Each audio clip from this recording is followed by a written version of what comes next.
Okay. What are we doing tonight? Well, we D&D? have some time to do things. There are some things that need to be done. Okay. So,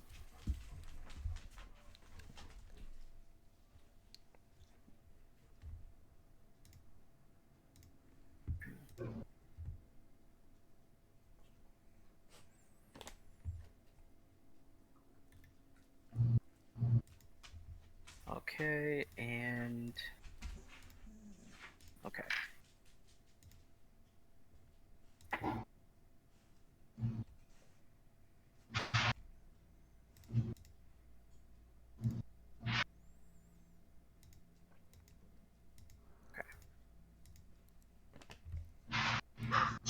Epic drop CJ.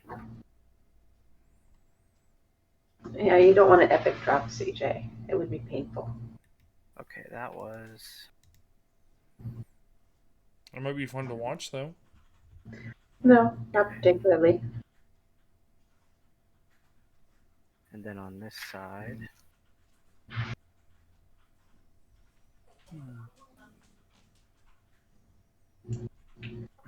Okay.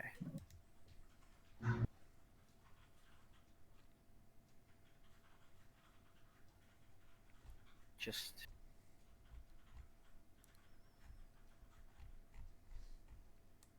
Okay.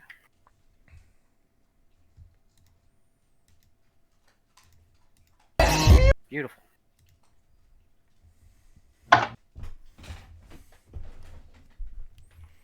Oh, that would be nice. If only. One more.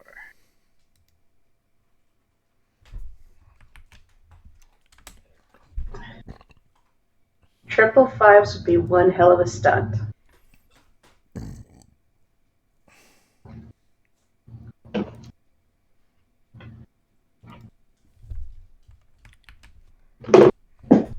Why do you do that?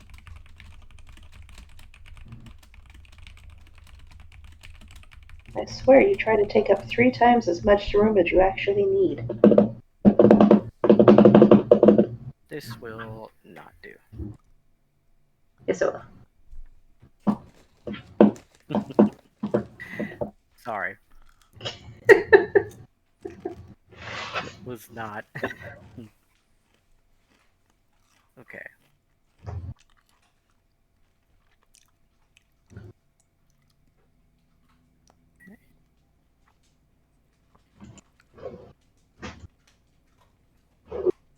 And I will Oh, stop that. drop this in here, and I think we will be ready to roll. Oh, drop it in where? Random map B. Shoot. Oh.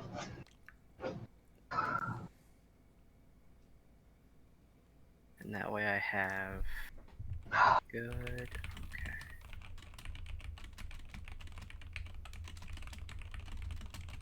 Okay. Fantastic. Okay. Let's hop back to our world map. We're already there. Oh, good. I left you guys there. Fabulous. I believe we have our full. Yep. Cool. Cool.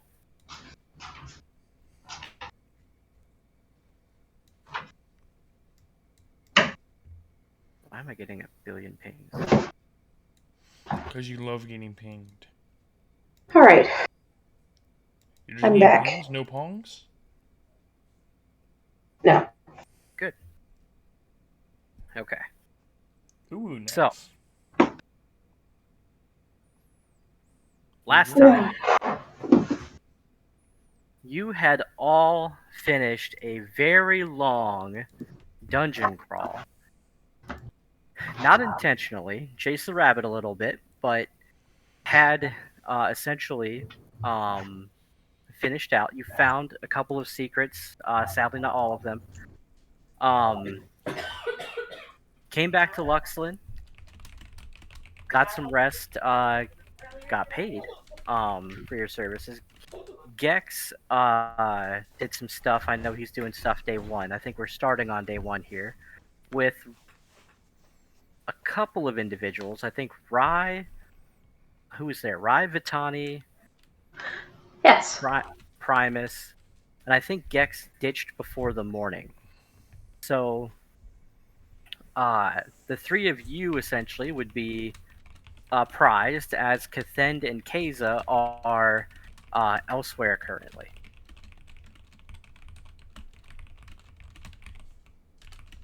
Which leads me That back sounds to... about right. Oh my goodness.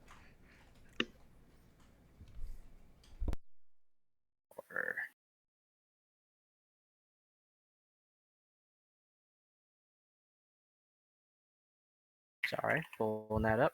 So, Rai, you had received a message from your shaman that an old friend of his had stopped by and uh, basically enabled him to speak to you over a great distance telepathically by some means.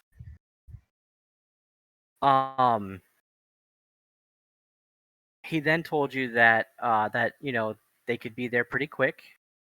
Found out that it was really freaking quick, and you were about to make a beeline towards, I believe, the center of the colleges. Yes.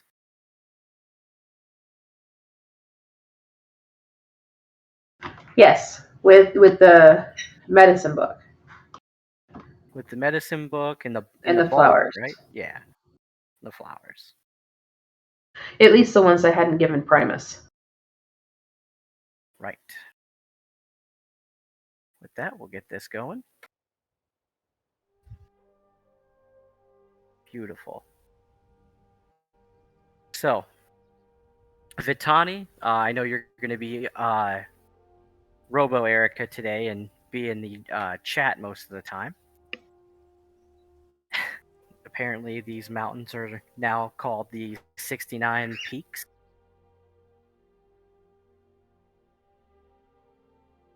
It's a lot of peaks. Oh my god, how many of these are here?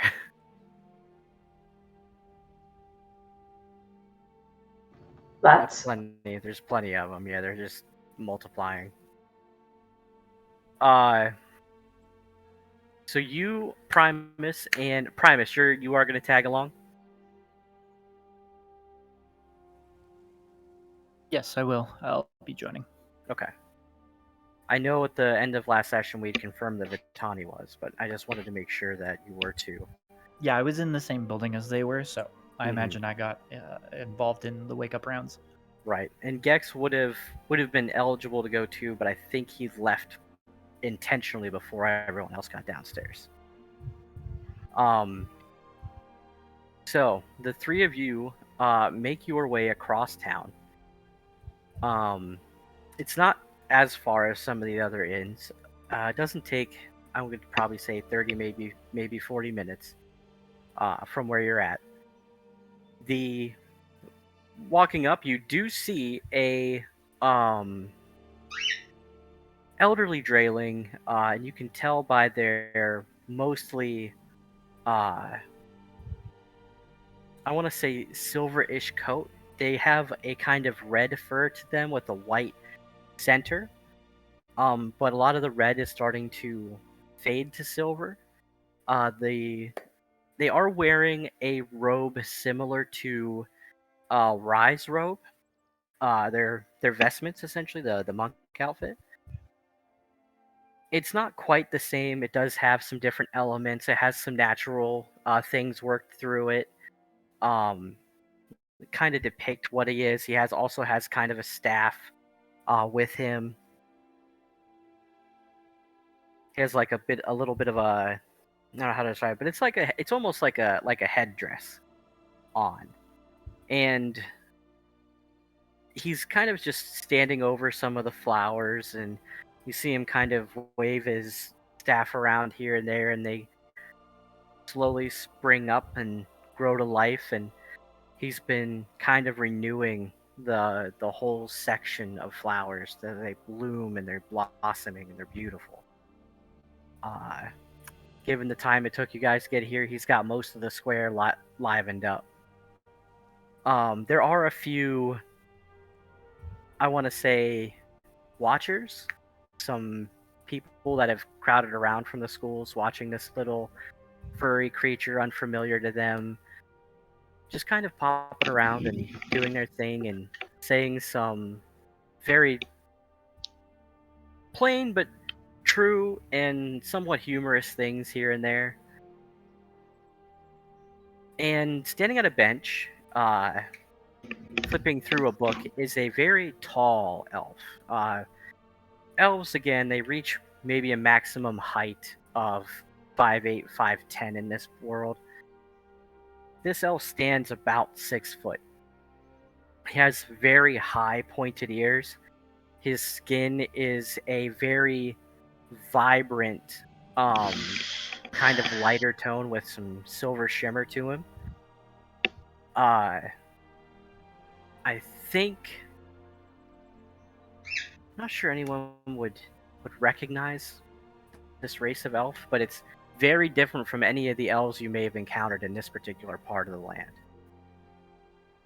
He is very esteemably dressed. He's very well put up, has plenty of rings and jewelry about him, and he too has quite a staff. Yeah, I know what that book says. My world, they're short as fuck, okay? They're shorties here. Elves are short. The stature of this elf is taller than most. And aside from being very generously dressed, his staff is actually quite ornate. It's crafted from what seems to be some kind of white, almost like a marble, but it's just white and some flecks of gray here and there. It doesn't have any of those obvious blacks to it. And at the top of it, it comes to kind of like a rook's castle, and there is a it's a triangle. I don't want to say that, like a pyramid gem embedded in it. That's this frost tone blue. As you approach Rai, the shaman does catch you guys your approach, and begins to bounce on over to the center, a little bit slower than most Dre. But he's headed directly at you.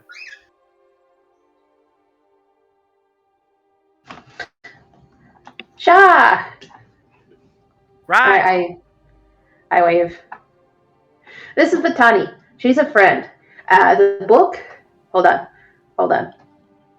I dig in my pack and I pull out the book. This is a book. It's got stuff in there that might help, and I have jars that have the flowers that I told you about. Quickly, and over there, that's Primus. That big one over there, that's Primus. He kind of he quickly throws down his backpack, expecting you to start handing him this stuff as you are pulling it out, and then you introduce Vitani and Primus, and he pauses and he looks up, and his eyes squint a little bit at Vitani. Seen cat person before. You look like big cat, not like cat I see. That's racist. And then she looks over at Primus. This is where we teach the Dre about racism. You really big.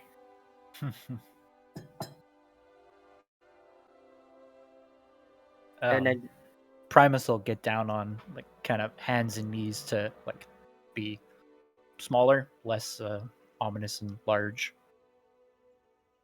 to seem less threatening. Very scaly.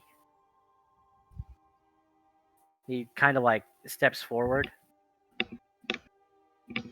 You have gift. You speak to Earth, yes? We can, yes.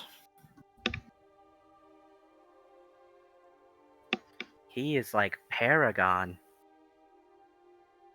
And looks back over to Rye and says, and then kind of taps his staff twice. Just like Yip. And Yip, for Rye's knowledge, is a Drayling that's kind of famous among the clans. She's the oldest living Drayling of all time, according to the history books. Because she is a member of the Paragons who, 30 years ago, stopped a great conflict on a separate continent. The Paragons being a pretty legendary group of individuals. I'm not ignoring text, I'm speaking. So, the sorry, lost my train. Yip is a most of the time female. She is one of the Drayling that has the ability to fluid their gender and just switch, much like the elves. Oh my god, fluiding my gender in my D&D game. So, but Yip What will is. the liberals think of next? But yeah, Yip is one of the Paragons, as they call air quotes. One of the few people alive that's been known to work magic above 5th level. Mm-mm.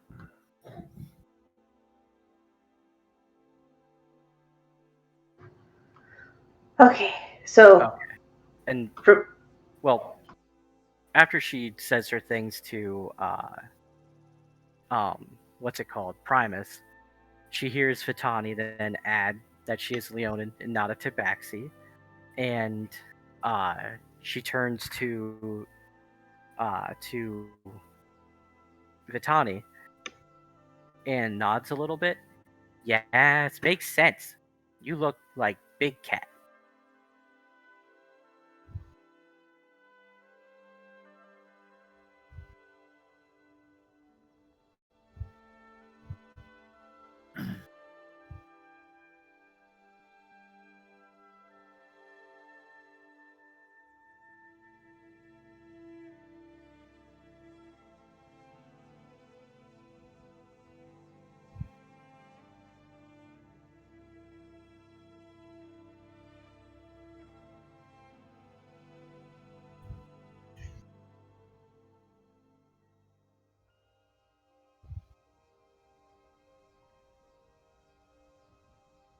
Don't know why she'd tell you about Great Deal. I never make Great Deal. And she takes your paw and shakes it. Just make regular deal.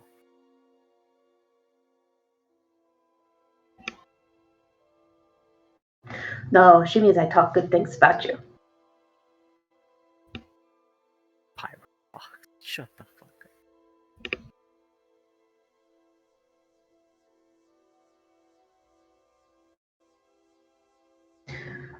But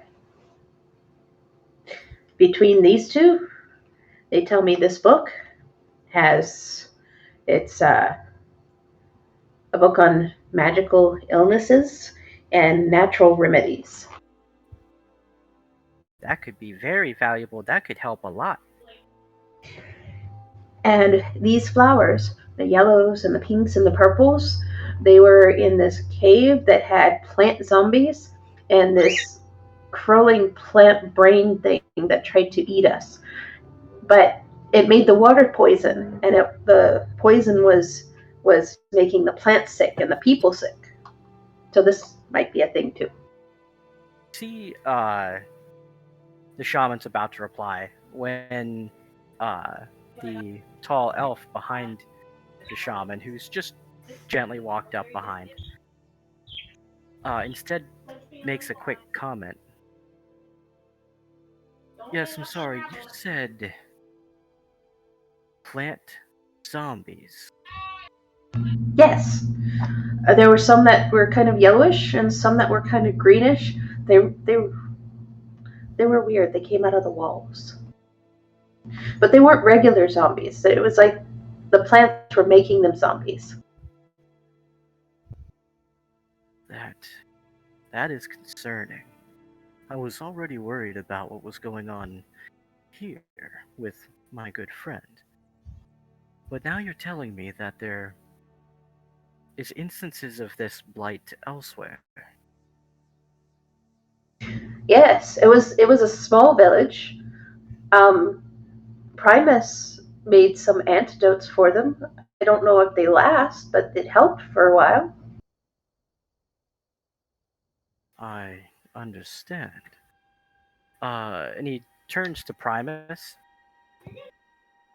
You, sir, do you still have the sorry, not the ingredients, but rather the recipe you used to create this remedy? We still have the original. We could make another copy for you. A copy would be very acceptable, if you wouldn't mind. Yes, we will do this.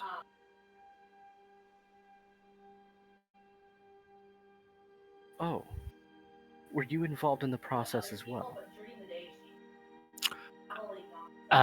He asks Vitani. Oh, right.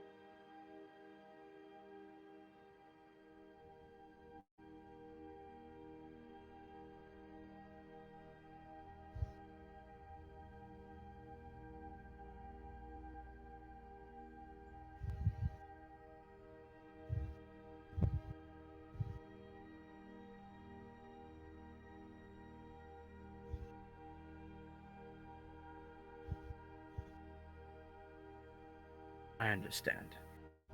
Well, if you could create a copy then, I would be very grateful. I have done what examining I can do of this particular disease, and it is quite interesting, to be honest, though equally terrifying. We have had a little luck with stabilizing some individuals, but beyond that, we are still losing people every day. The ingredients, the antidote that you've created, and this book may be what we need to solve this particular issue. But if this is happening elsewhere, there may be other strains, and it also could be possible that whatever this is, whatever antidote you've created, may not work for the tribe. We'll have to test it. Sadly, I am no druid.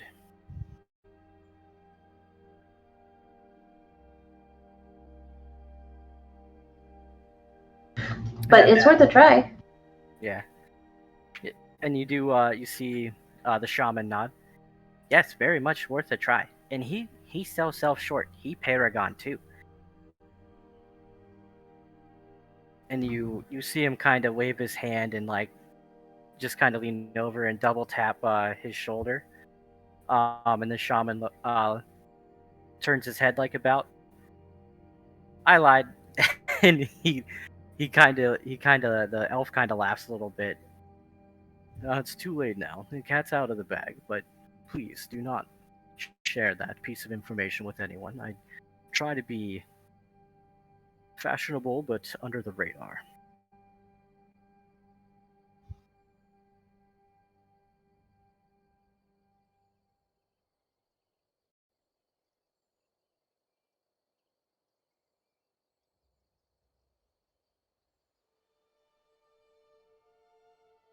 Seems that issues have arrived. Okay. He reaches out and takes the paper, but you see him keep his eyes fixed on you for a moment as he pulls his jacket open and slides it into a pocket right inside the lapel. Your goddess spoke directly to you.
Hmm. Visions I can understand, but to the entire religion, I have only seen a god be so impactful one other time in my many centuries. And that rests with one of my allies. I shouldn't say that. One of my family members. And she is off somewhere else. And if only she was here. Quite honestly, though, if you have been told such, and also given instruction to your entire faith to aid you in by whatever means possible, something very serious is going on. Do you have any other details? Any other things that may point to what exactly this is about?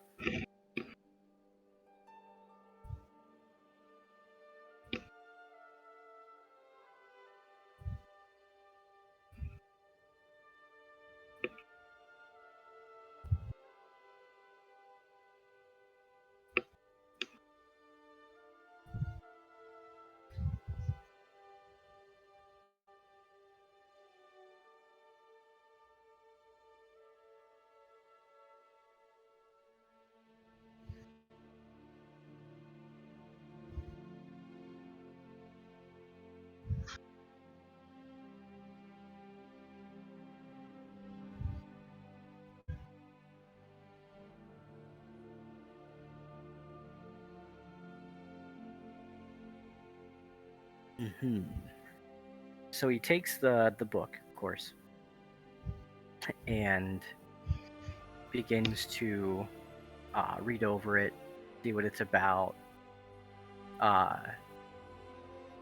and I know there's a lot of good details in that. So here we go. Let's see, passage right. Mm-hmm. Mm-hmm.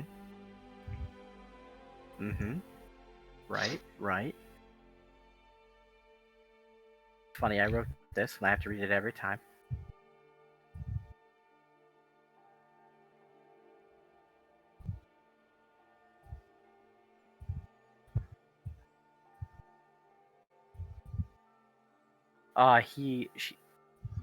He reads it and then closes it, and then folds his hands together, like with it between them. Just kind of folds it so one is like under the book, the other one's kind of across the side of the book, and then he slides it back to you.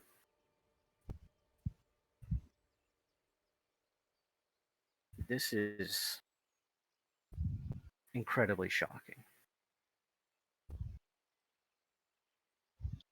I am actually quite aware of what this is that you are speaking of.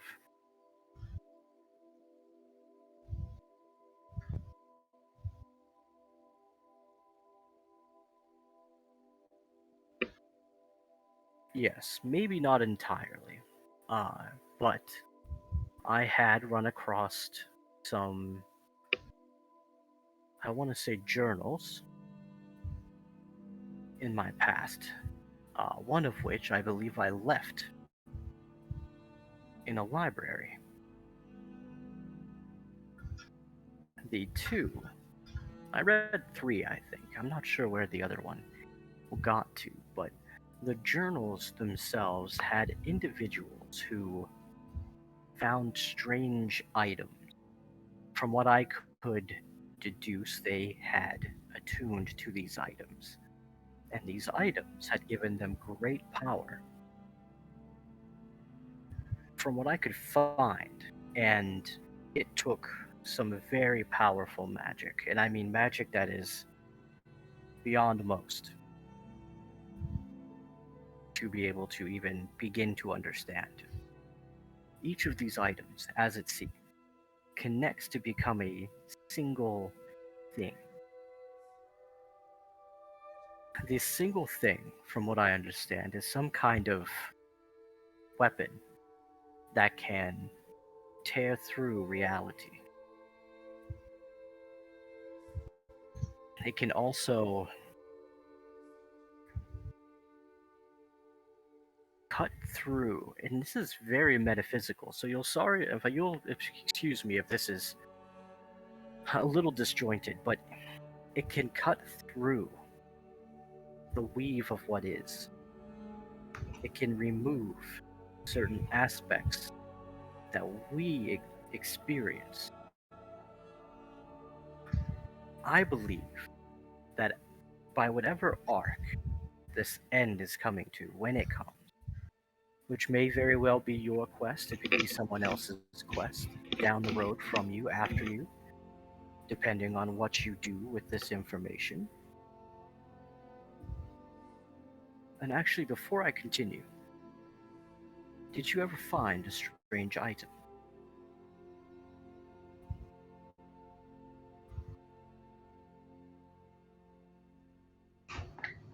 She tugs on Vitani's shoulder. The box. The cube inside a cube with stuff inside the cube. He kind of chuckles because that's a very Dreidling thing to do, is to just drop info.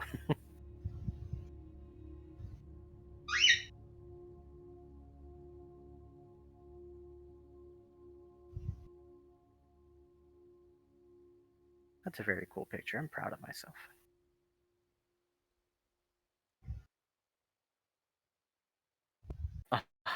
A box within a box.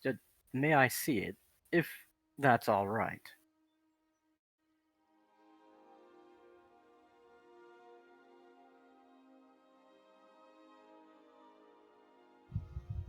I don't know who has it. Does Vitani have it?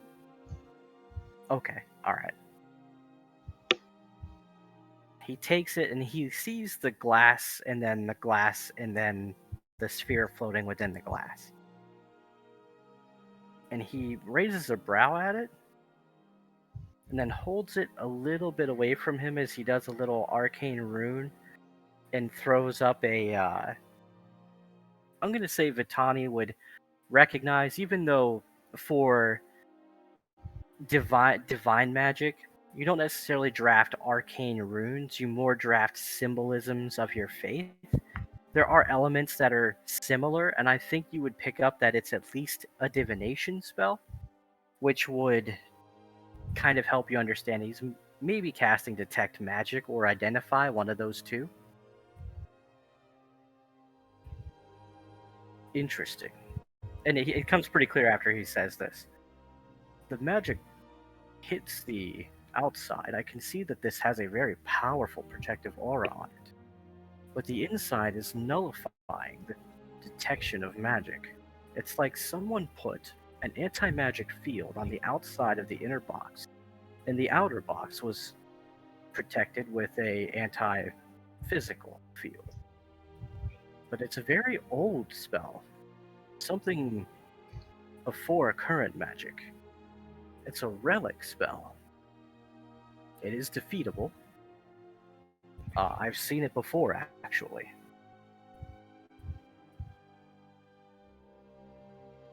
And he kind of reaches over and hands it back to you. You'll excuse me if I don't want anything to directly do with that particular item. I do believe in a lifetime you should only be affiliated with one world-ending event ever. And not to say that yours could be that, but if your god's this interested in what's going on, which again I've seen one time 30-some years ago, I would not I would not like to become attached to that. But you should remain interested, focused.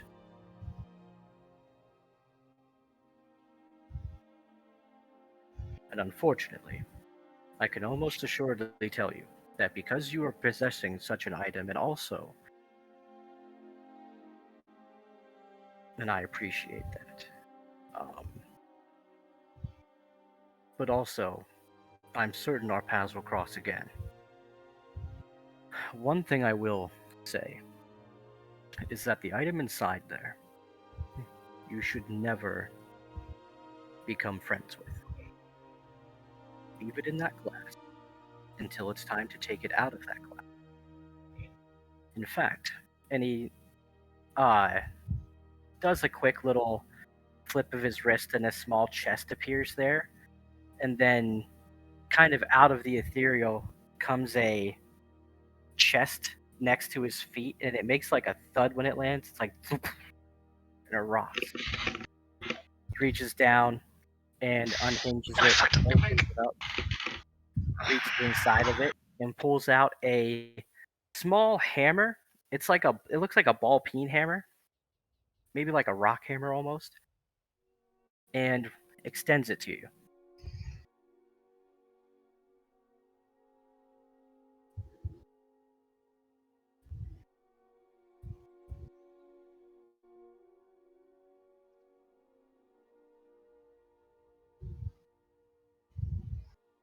Not yet, you don't, but that hammer will do it.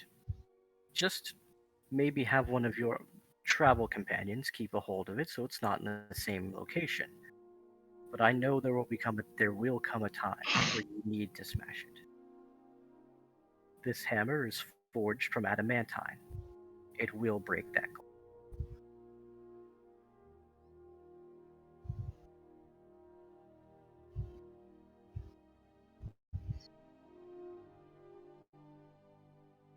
Alright, Rai, you've acquired a functionally a adamantine light hammer.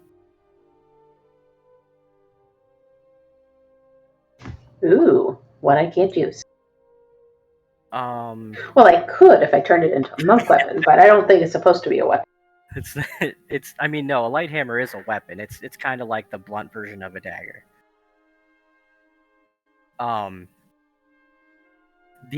So after he hands it to you, he closes the chest up, snaps his fingers, and it bamps away. And he tucks the little treasure chest. The conversation kind of switches a little bit.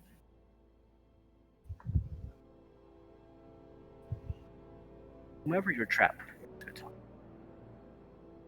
make sure you can trust them. The individuals, from what I understand, who had attuned to these items were all drawn to a very specific place. And he kind of thinks a moment.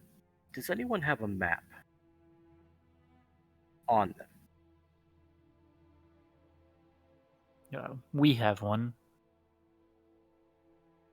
He kind of chuckles at the at Vitani's comment. Well, I can understand. You look like a apex predator, and she looks like a rodent. May I? And he kind of points to Primus. May I have it for a moment? Yes, and I'll produce the map and give it to him. And is it of the entire continent or the half continent? I think it's just the half. Okay. I don't think we have any full continent maps yet. Yeah. So it's just, which is fine. Interesting. Yes, this will do nicely. And he pulls a little tiny how do I say? It's like a pencil. It just doesn't look quite like a pencil. Yeah. It's like, charcoal. Yeah, that's the word I was looking for. A little piece of charcoal out. I'm just going to put a little tiny dot on here. I'm sure you could wipe it away. And he just marks one of the maps, and then marks one of the mountainscapes, and he turns it back around. This particular peak seemed to be the consensus. There are a couple of missed pieces of information, but during my investigation, which I never really fully completed, I lost interest after we had gone through our ordeal. And this seemed to be the peak. I'd hate to see you all up there for 6 months to a year exploring a bunch of mountain terrain for no reason. If you are going to travel there, this is where you go. It may still take time. Make sure you're well prepared.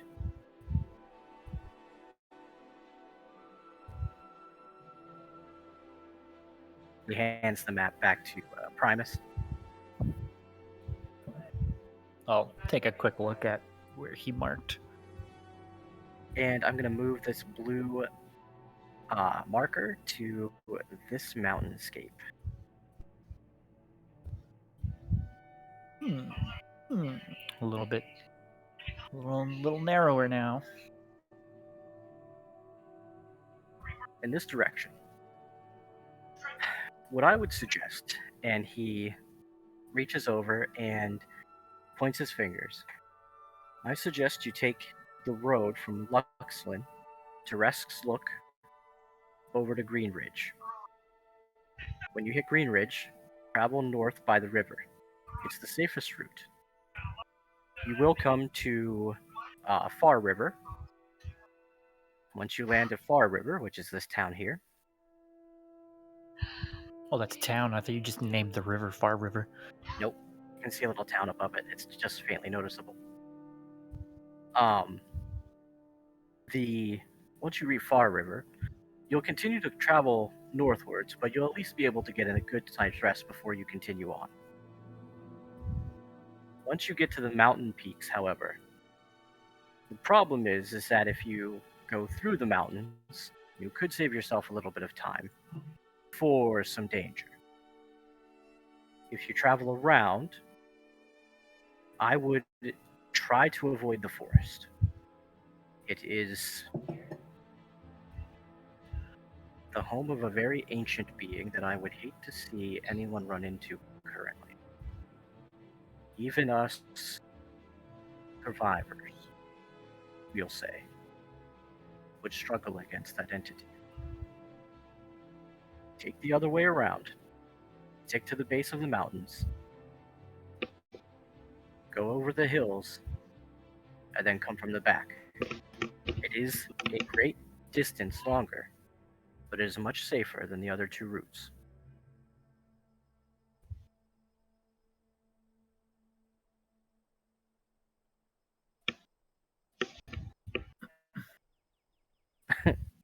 Town, nice. But that is my suggested route. You could leave Luxlin and travel directly north. I like how Luxlin has HP right now. Yes. I think it's our token. Out of We got 420. fucked up in Luxland, so. Hilarious. Luxlin is just incredibly hurt right now. 59 out of 420. Very, very clever. Nice. You could head north, traveling by the river, but there won't be a town to run into. Additionally, where the two forests narrow by the river, some home to some unsavory individuals. I'm not going to say they're entirely strong, but they're entirely large numbered.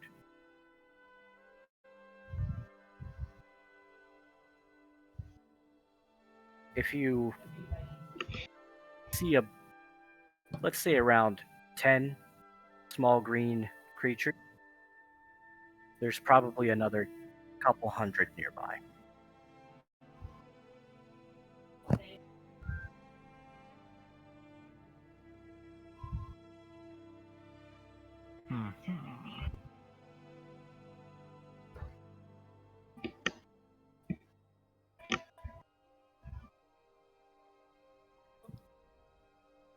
We will take that under consideration. I suggest you do. There are many ways to get there, but I believe the safest is the one I pointed out. By no means is that necessary.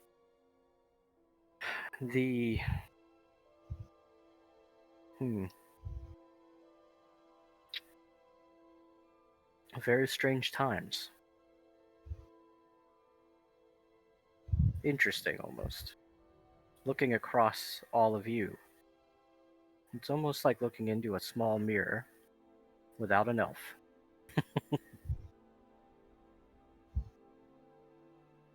And he kind of looks at Case. I mean, sorry, Case is not there.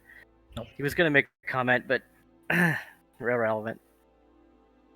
And he does take notice on Primus, though, like noticing his more kind of like primal form. Me. He doesn't say anything, but you do see him kind of, I would say, book study you. Not look you over, but takes notes of details. Mm.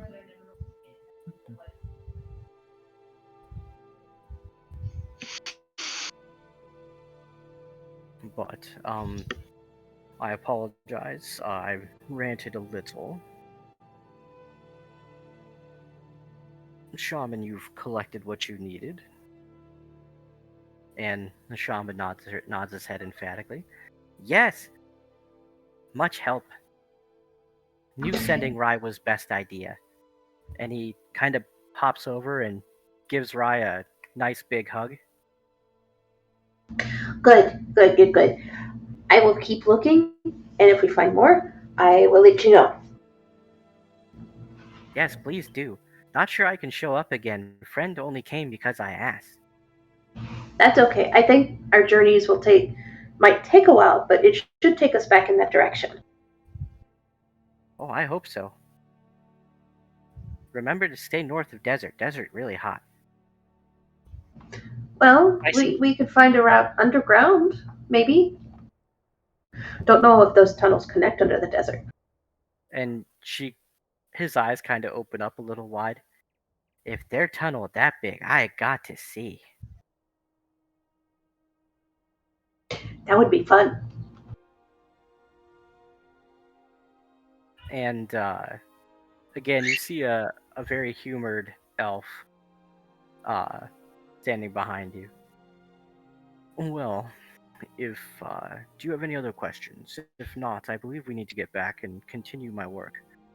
I can't leave the alchemist set unattended for very long.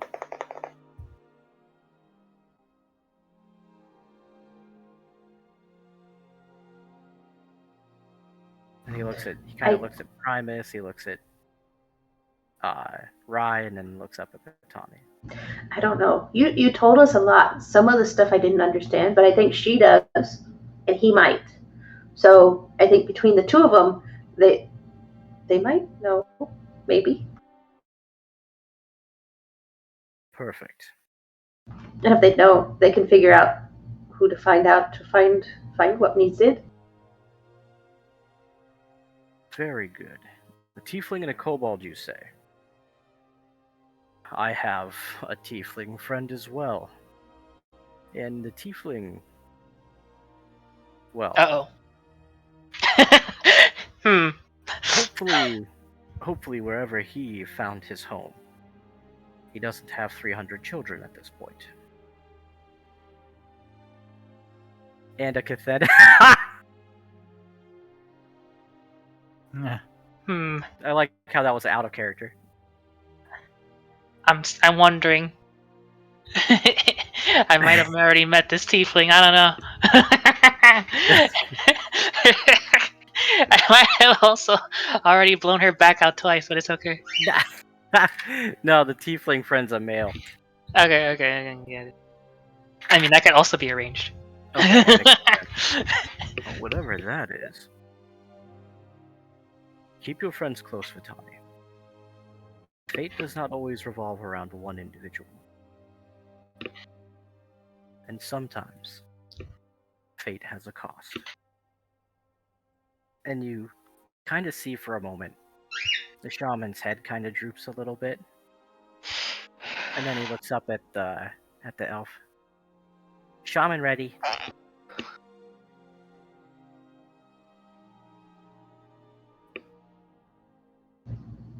Well then. Sean, how bad is it? Is it worse? A little worse. We lost more friends, but we have new litters. That's good. The litters are safe. They're not getting sick yet. No, only seems to affect adult Dre. So at least they have 5 years.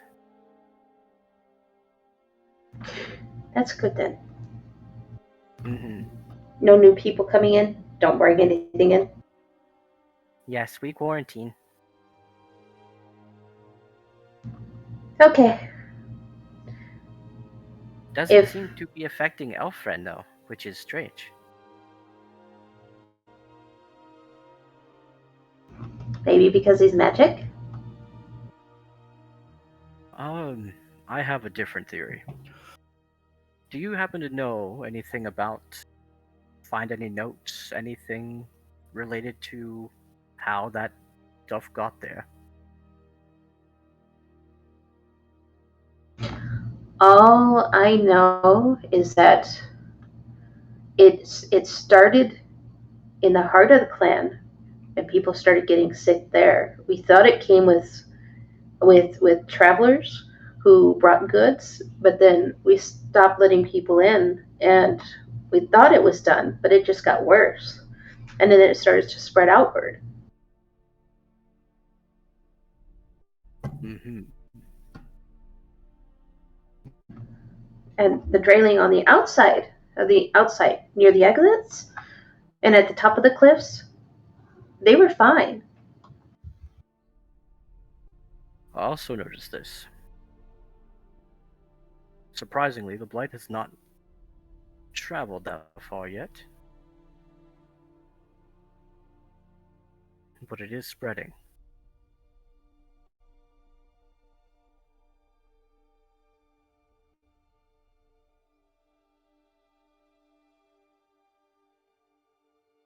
But if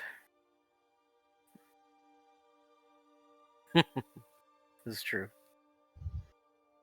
yes, that is also true.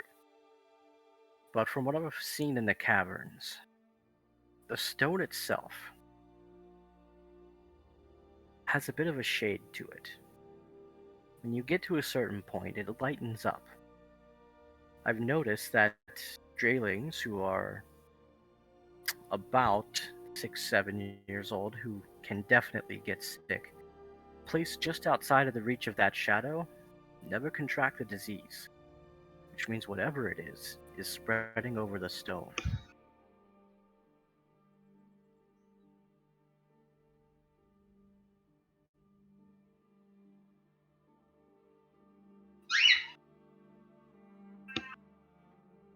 And not just the stone.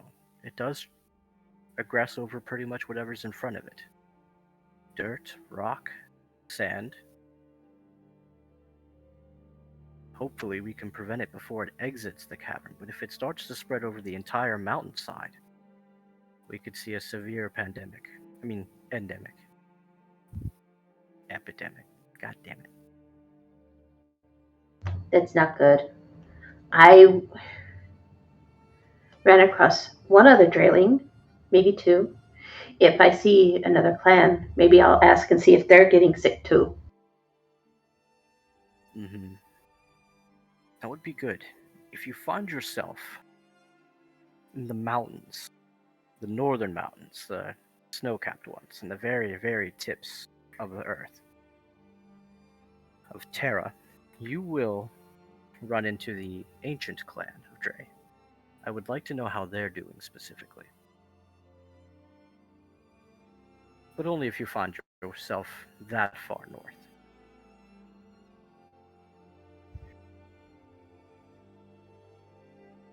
We can look. I mean, if we're going to those mountains that are that way, maybe, maybe, maybe.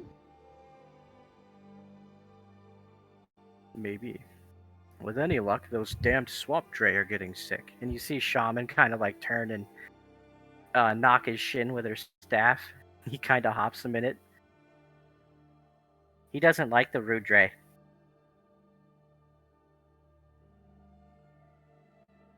I don't think a lot of people like the rude drake, but it could be because their fur's always damp. And they're mean. Their pranks are mean. But they still Dre. Yes, yes, they are.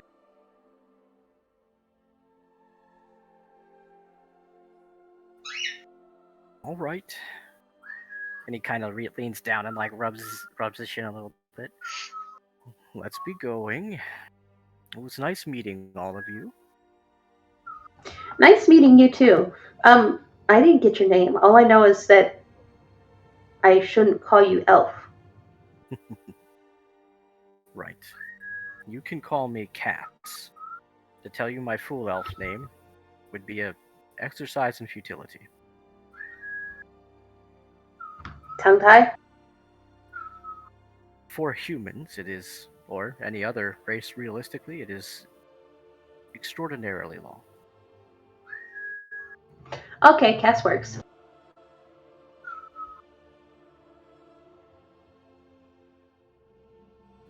Perfect.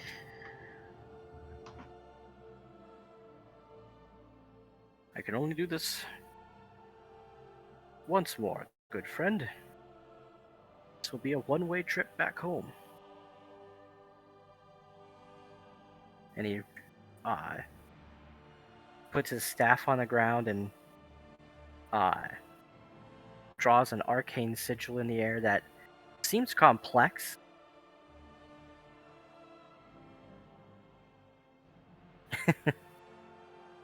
And he turns back and kind of grins.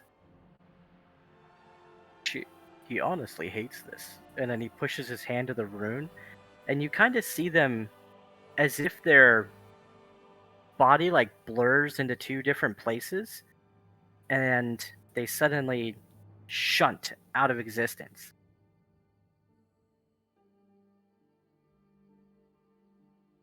For those who don't know, teleporting, and people have definitely heard stories about circle teleportation. It always has some kind of negative feel to it, makes people queasy. Some people feel like they're microwaved, like they're super hot on the outside and just ice cold on the inside. Teleport is a little more jarring. But the elf and the shaman have departed the circle. Ooh. Okay, so that was a lot.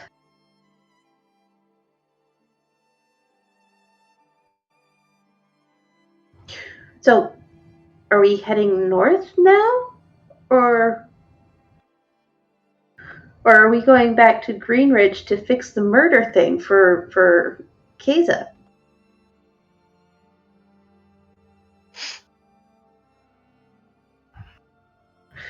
Are we going where you need Vitani? You said you had something really important that needs to be done. Real quick though, Keza, did you tell the party about the murder? Yeah. Yeah, I thought Yes. so. Okay. Yeah, Give me- Keza told us about the murder and that the fingers all point to him. Gotcha. Give me a quick sec.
Well, hopefully this helps the sickness.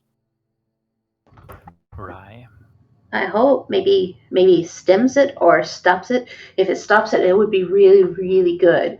But stimming it's good too. It means it won't spread quite so fast.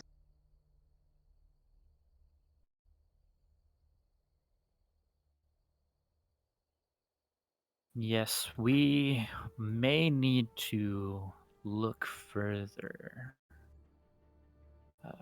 Maybe something underground?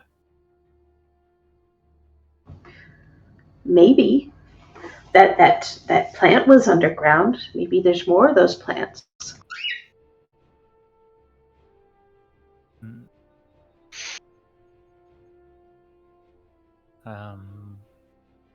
We know more about Vitani's quest too now. Yeah, your map. He pointed at the map and said that's where we need to go, Mm-hmm. Better. and not to hit your box with a hammer. Not yet, anyways. Yeah, his biggest message was not to attune to the item inside. He said not to make friends with it. Yeah, exactly. Maybe we follow the river back to that small town and go north to the mountains. So we're going to go to Far River. I think if your map's right, that if we go to Far River and we follow that river, it'll take us past Green Ridge anyway. So we could do the murder thing and then head north.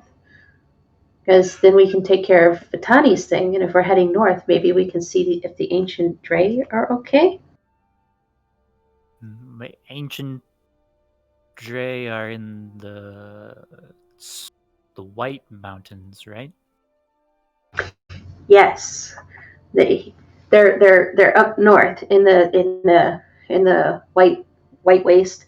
It's basically that's where we all came from. That's the starting point before it got all icy.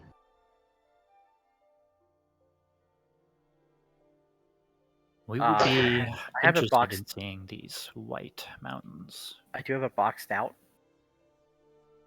Those are the mountains that he's talking about. That's yeah, it's far out away. Oh yeah, I know that, but all she knows is it's north and it's white and it's cold. Yeah, Ryder doesn't know the exact location. You guys have to figure that out, but figured give you a hand.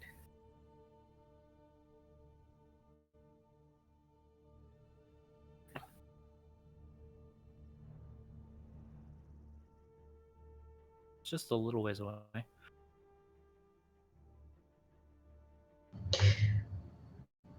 It sounds like we're going to be doing a lot of traveling. So we're going to need a lot of food for Gex's mounts so that we can ride in the wagon. And we might want to get them coats so they can stay warm. We're probably going to want coats too. Fur only keeps you so warm. And you don't have fur. We do not know. We can have fur for a while, but not for a long time. No, you sleep sometimes, so need furs. Need warm clothing, I think. I don't know how far up in the mountains your thingy is.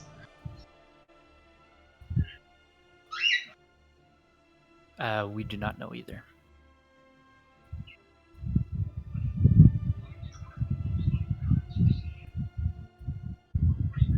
Let us start with what is close.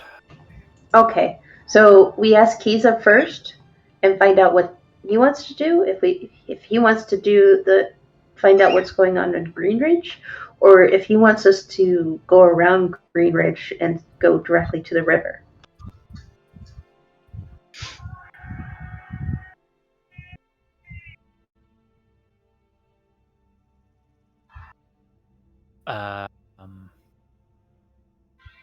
We do not know the answer to that question. That's an amazing question.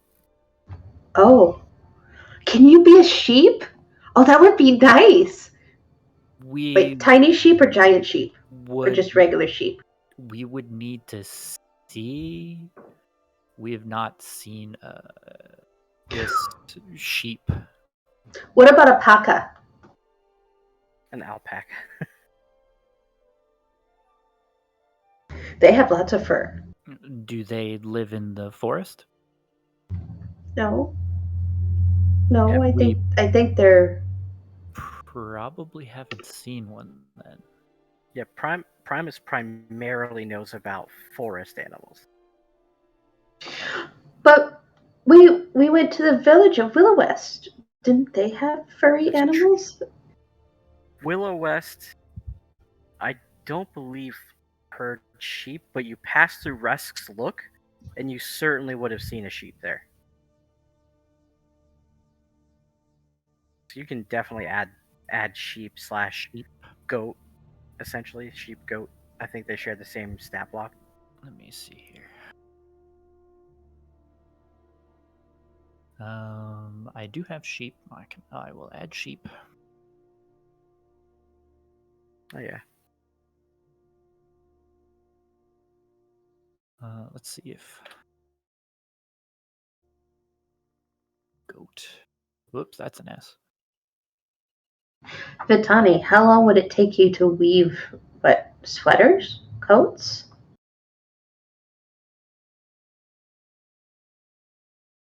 Something big enough to fit him?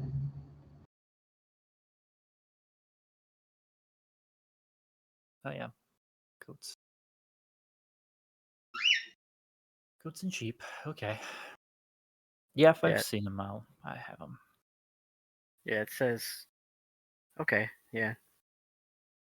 They're in trade goods. It says a pound of cinnamon or pepper / 1 sheep are the same cost.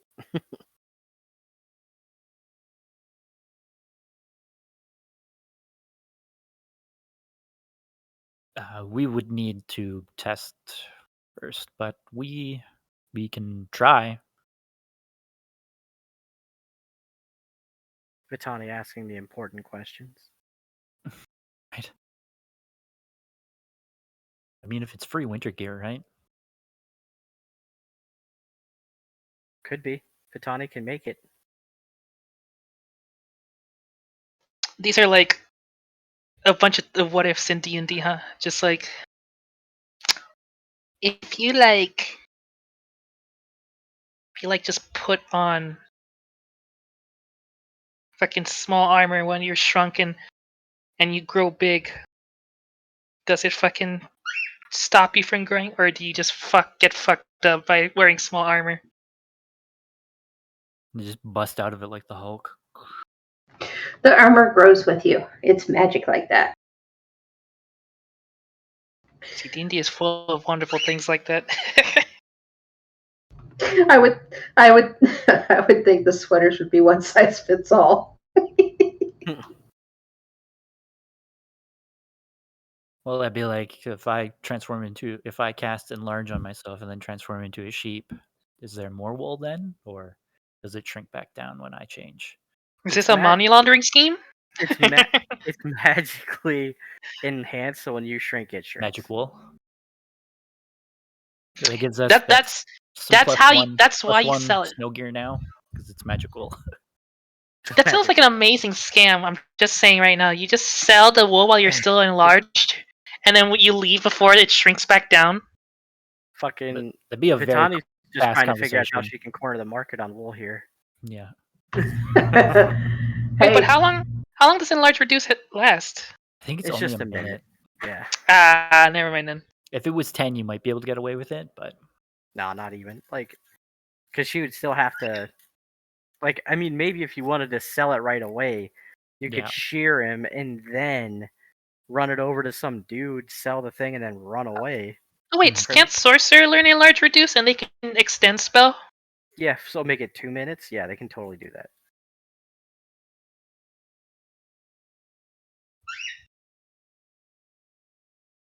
Nah, we gotta scam people, not make clothes for our friends.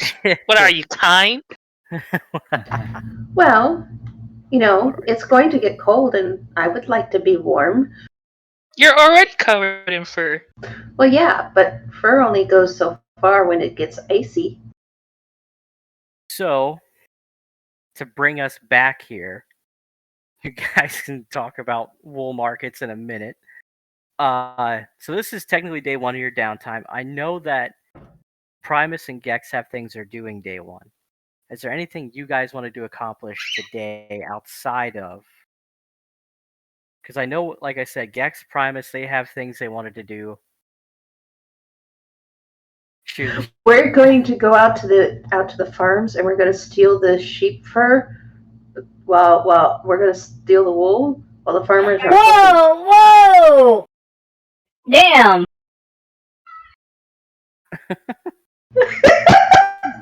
You just caught that? Well, just so matter of fact from Rye. Just But- admitting to crime public center, people standing everywhere. Yeah. Out loud with her Dre voice. That's But it's helpful, so it would be a good thing. if To steal. how long does No, to take the wool. The sheep don't need it, and we need it more.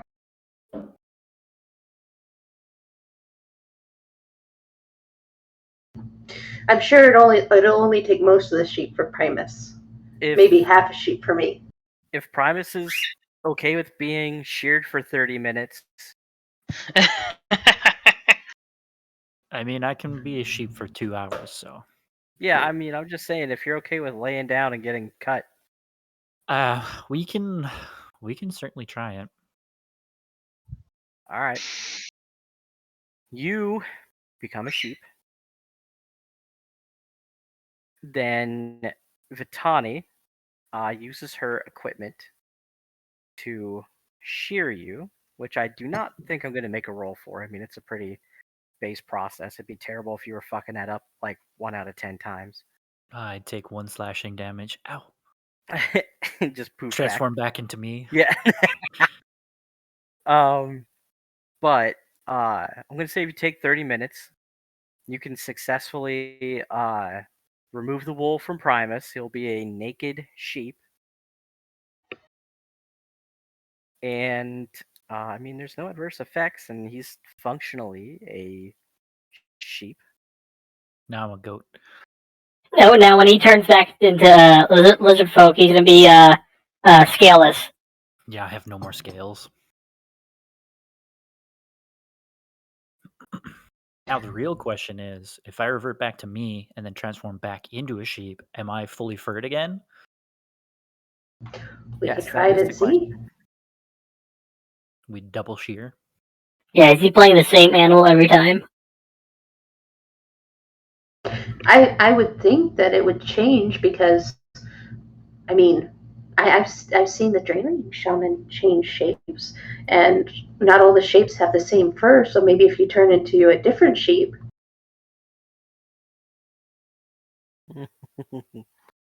Well, yeah. So, after reading a Was very ridiculous thread non-committal. on milking a druid cow,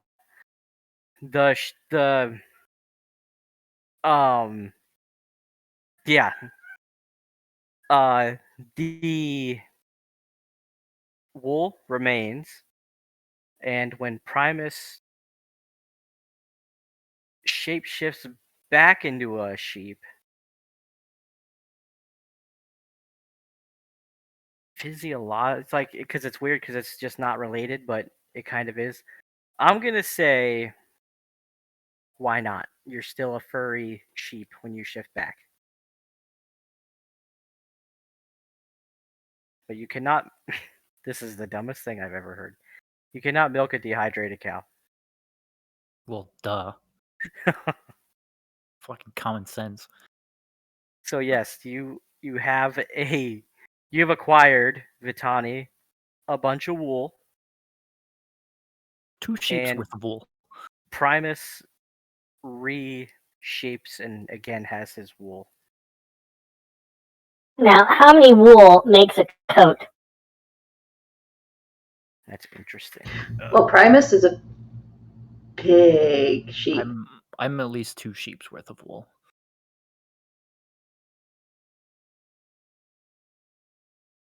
Yeah, but how many Primus fur? How much fur for Primus's jacket? God, his pants alone with the tail. I just need a vest. That's all. Just knit me a little vest, and I'll be okay. The spikes are gonna be held to fit anything over, anyways. So the average sheep yields 7 pounds of wool. I'm gonna say Primus is the above average sheep, so he's gonna give you 10 pounds of wool. I'm a big sheep. I'm like slanging and banging. Go to the gym every day. Lift a few trees. Yeah.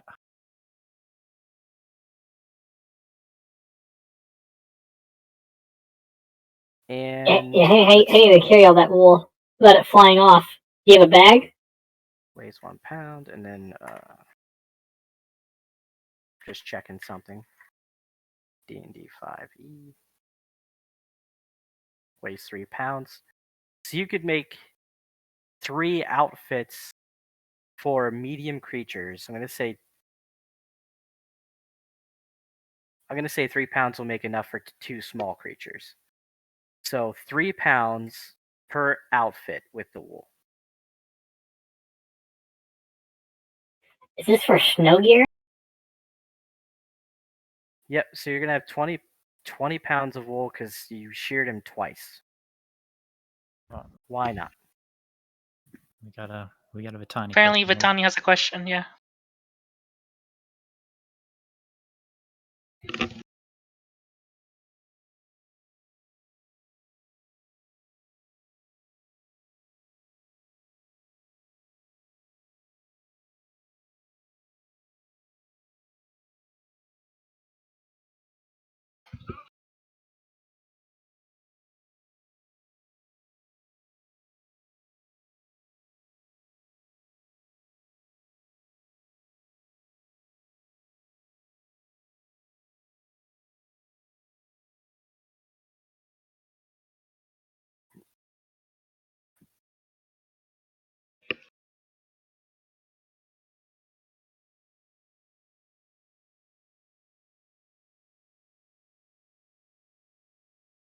I'll be right back, guys.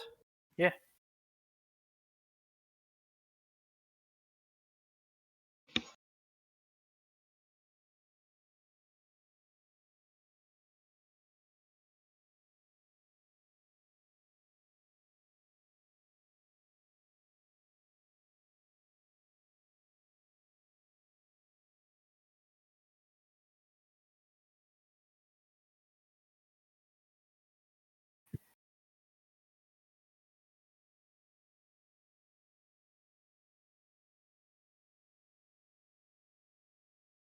Let's see.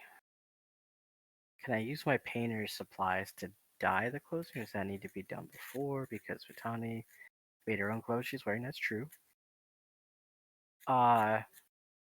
So there's not a specific skill needed to dye. I think you would just need to know that. Since you've made your own clothes, I'm gonna say you know the process to dye clothes. We'll just leave it in the weavers section.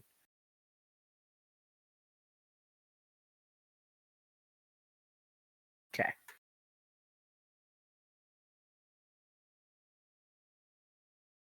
Okay, let's see. So you can craft clothing.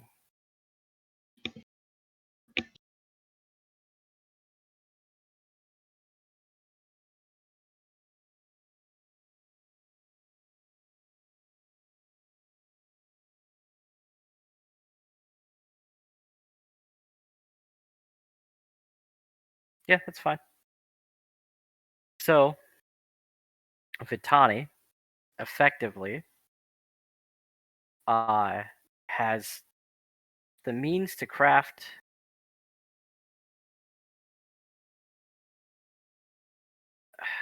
a lot of clothes. Probably enough for everybody.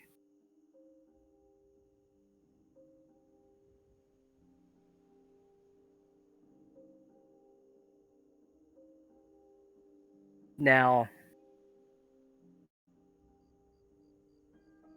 cool. All right, so you have the means to make winter clothes. I would say add a sack. We're gonna say you're gonna keep that in a sack. 'Cause I don't know if that's gonna be. That's not backpack worthy. You have a sack of wool.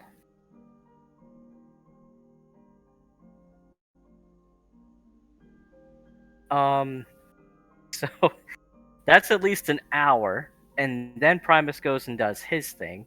Gex is in the midst of doing his shit all day. Let's start with Rye. Rye, is there anything specific you wanted to do today? I'm playing in the wool until she needs to take it because it's soft and it's weird because it's not supposed to be there, but it's there. So why not? Cool. So if you don't have anything extra, Keza, is there anything that you get up to after you leave the inn you stayed at?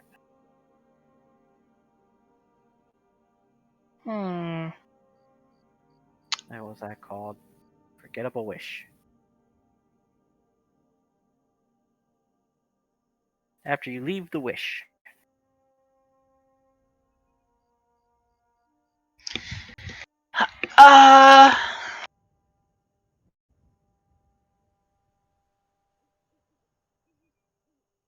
Just stuff.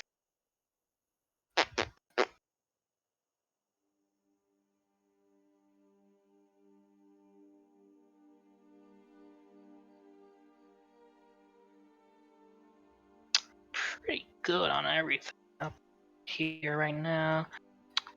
I guess just find everyone after departing Okay. my new friend. Wink. Yeah. So Keza leaves the Wish, and begins to search for the crew, which I believe you're going to head over to the Three Hammers first. That's where they last were. Cathend, anything you wanted to specifically do today?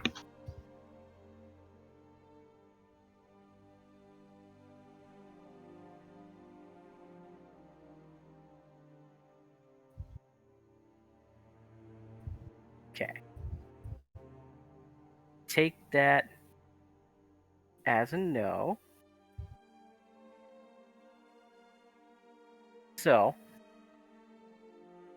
I'm going to say today's events happened. You're all going to meet up kind of near the Three Hammers Inn, since that's where the bulk of the group was staying. Gex, you finished your madness. What do you mean my madness? You mean my masterpiece? Yes, honestly, your masterpiece, yes. Primus, you return from the fields after having a good conversation.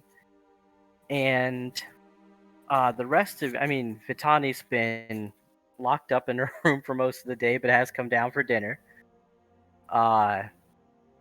Which I believe Gex would probably want to share what he wants to do tomorrow.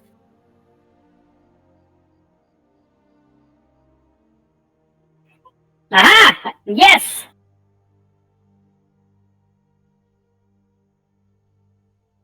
What are we doing? Tomorrow is Saints' Day, which is also the day that the arena is open because it's the first Saints' Day of the month. Yes, friends. I want to fight! And bet on myself and win more gold.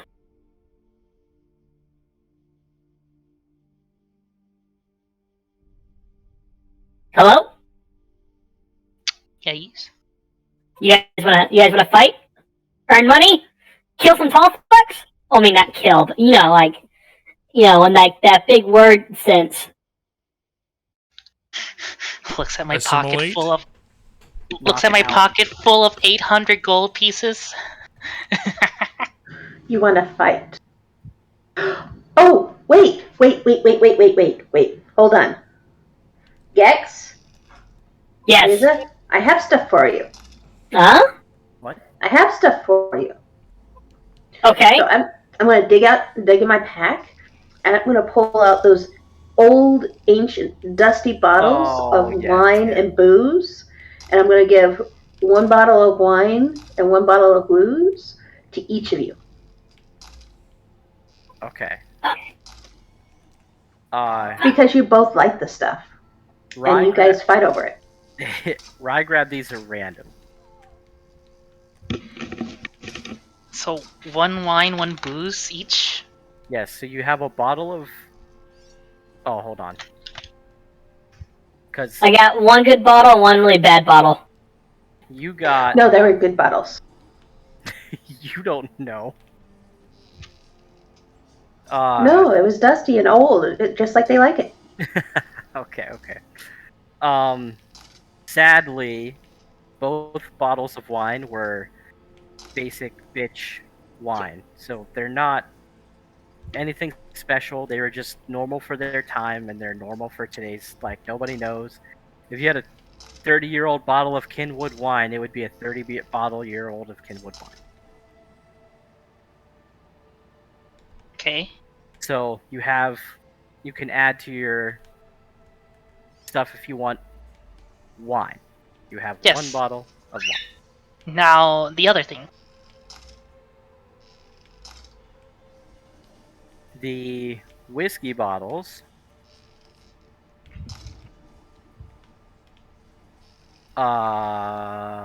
Gex. Yes. Gex got you have a bottle of imported white unlabeled alcohol. The bottle it comes in is a it's like a rectangular kind of bottle. It's green. If you open it up, you can see that it's more clear. It doesn't have a label on it on either side. Checking the bottom, it does have a little emblem pressed into the glass, but otherwise has no distinct kind of tells other than it's just a green bottle of clear liquid. It does smell like alcohol.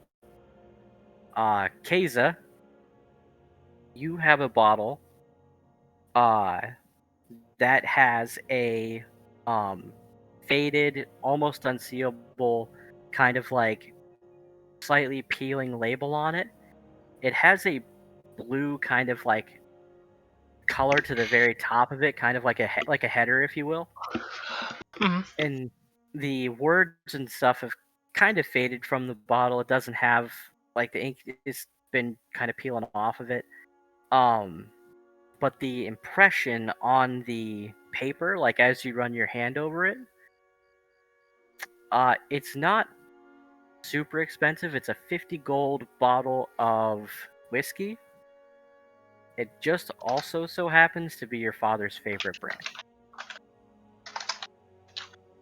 Ugh.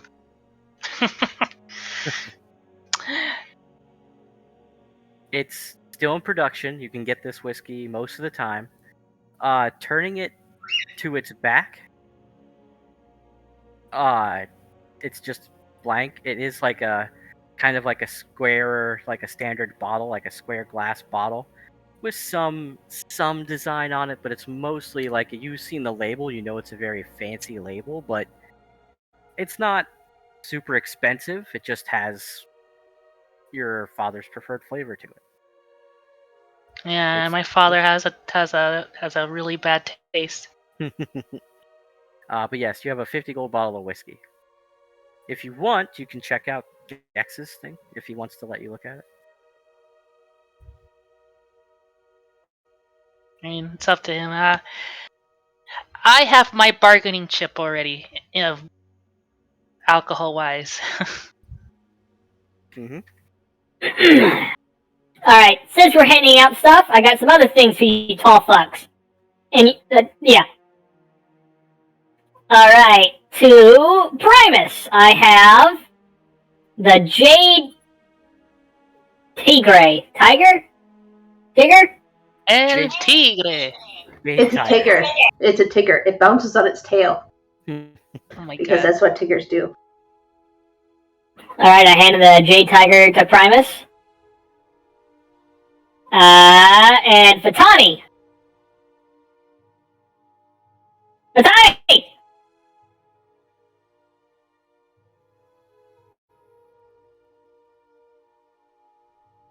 I throw the ring at Matani. Catch!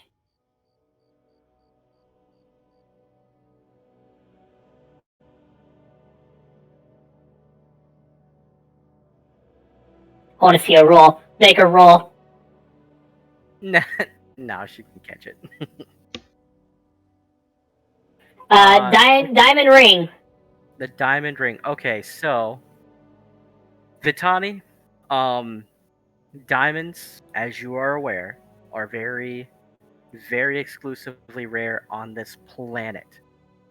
It's a small diamond. It's not at all gaudy. But it's a diamond. Its value is enough to cast Revivify. 300 gold. The setting itself, by itself isn't worth as much, but with the ring, like connectively, like together, it's worth 400 gold total. Without the diamond in the ring's worth significantly less.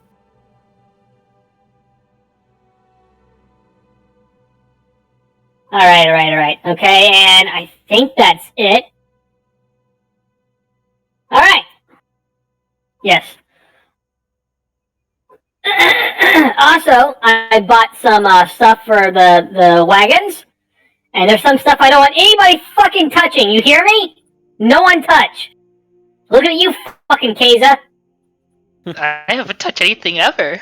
I fucking What? spend goddamn good gold, top gold, to keep you the fuck out of there. So stay out of there. What are we not supposed to touch? My fucking stuff and my chest, leave it alone. You can't get in it anyway. It's impossible. Why would I touch your chest? I'm not talking to you, Rye. I'm talking to this three-eyed tall fuck over here who goddamn scanned me out of my goddamn whatever the fucking fancy drink is. You accepted the bet. I merely demonstrated my skill. I gave you new stuff. Maybe it's Yeah. that. Well, I spent over 100 gold to keep you the fuck out of it, so you can't get in.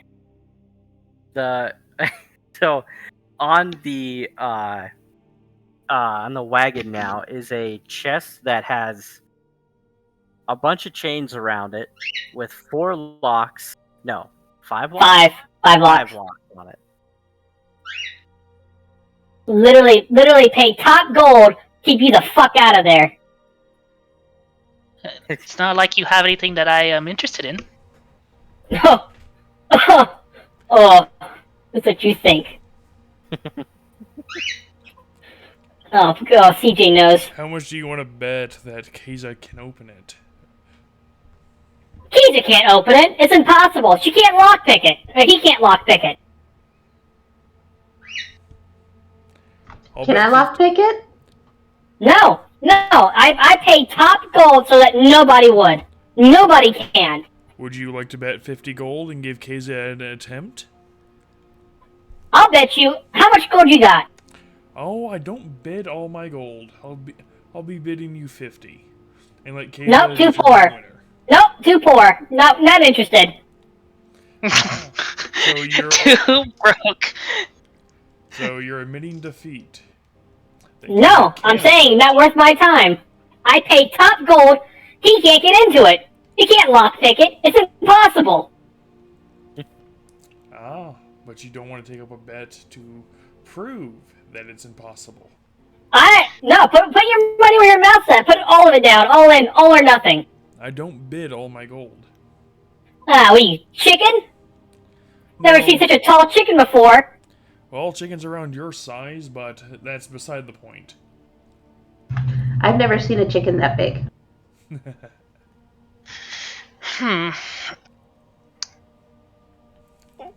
Well, I honestly have no real interest in this squabble. Is there business that we need to attend to, though? We might be going north, which will take us past Greenridge. Are we looking into that murder thing you told us about, or do we want to avoid Greenridge altogether? I can't say that I'm not intrigued by that prospect. There was some business that I wanted that I've been informed of in Greenwich that might be of my interest. So it is a tempting offer to go back. I don't give a shit where we go, as long as we get paid. If that is something you all wish to do, I have no objections. Well, tomorrow I gotta go to the arenas and beat the fuck out of some of these tall bastards. What day is this in? Erica says. Rest day. So today is rest day. It is the 9th of Green Rest. And tomorrow's the 10th, which is the first Saints Day. Like today, as in like real life today? No? Oh, day 1. It's just day 1. Tomorrow would be day 2.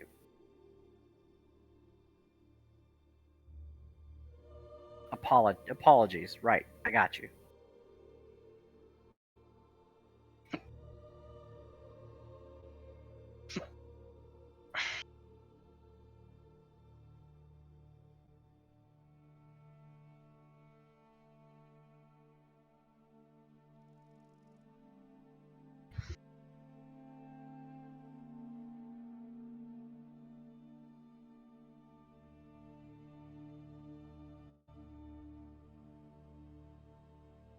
But yeah, there's plenty for you guys to do so. And as far as you know, nothing's time sensitive, so I mean, it's really up to you what you want to do. Because I'm able to get their measurements as we're going somewhere cold and I'm going to be making clothes for us for the weather. Yeah, Okay. I have. He has no problem with that. Yeah, don't worry. Just my measurements are normal size. And Vitani, if you spend full days, because it's technically a long rest, which is 6 to 8 hours, I'm gonna say if you spend a day working on clothing, you can accomplish 1.5 outfits, because we're gonna take time to take a break, get breakfast, lunch, dinner, and such.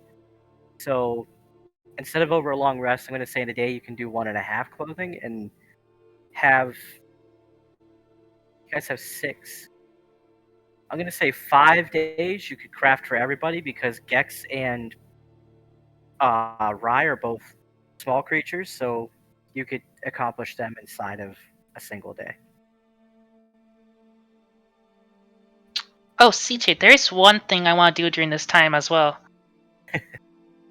Sure. Blow someone's back out. Did that twice. I would like to do my usual rounds of like maybe picking up something interesting out of the words of the townsfolk, make some acquaintances, be friendly, the usual. And in particular, I am interested to know if anyone knows about the manor that we were in. As I have the letters in my inventory. Right. So I'm curious if you said that the both of the brothers' family seemed to perish, but the lady's family might still be around. Right. Then it would be 3 days. Okay, I'm back. So That's just one of the things that I might ask around about. But mostly I'm just trying to make my acquaintances, leave a good impression around. What I did the last couple of times.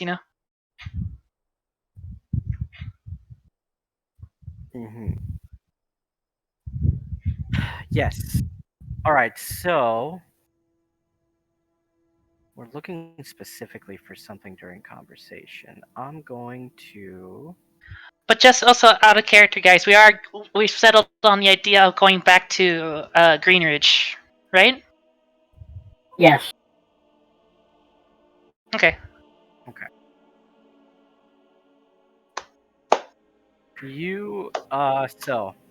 I'm gonna say Want me to do that like persuasion roll I've been doing? a little different. So persuasion first, just for your general stuff, and then an investigation for the specific stuff. All right.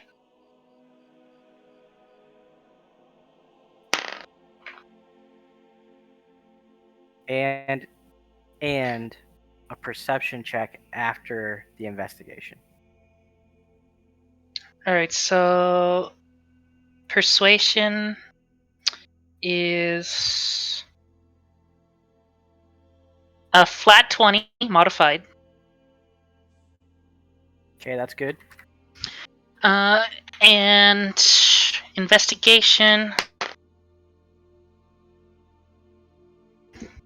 +2 is an 18, and then a perception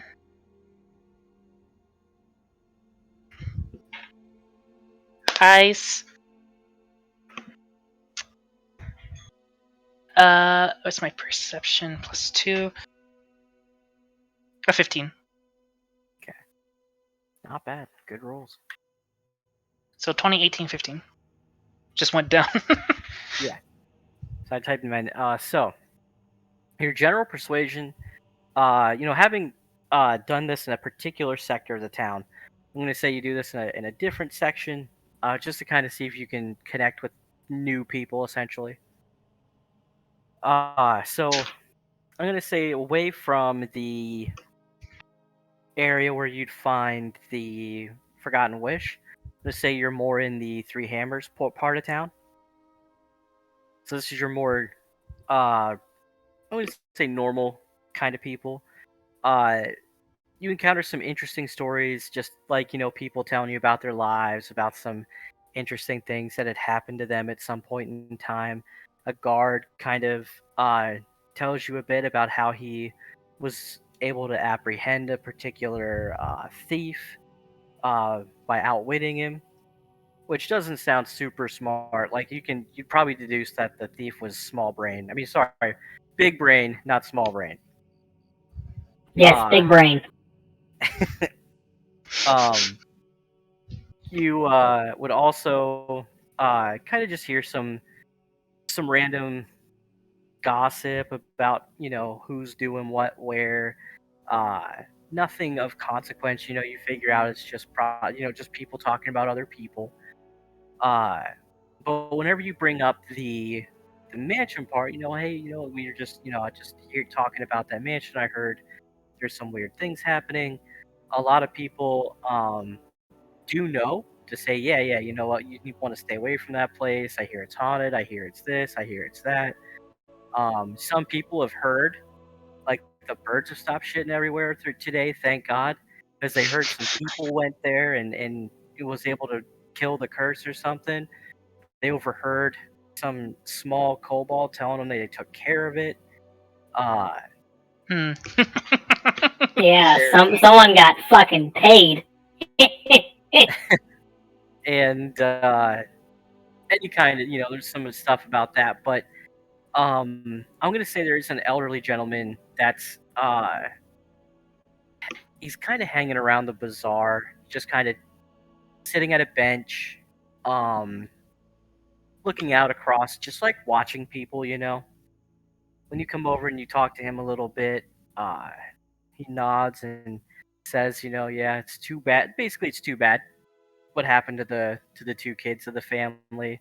They never had any children, and unfortunately, because of the whole situation, the two sons were murdered, uh, one by one by a spirit, it seems.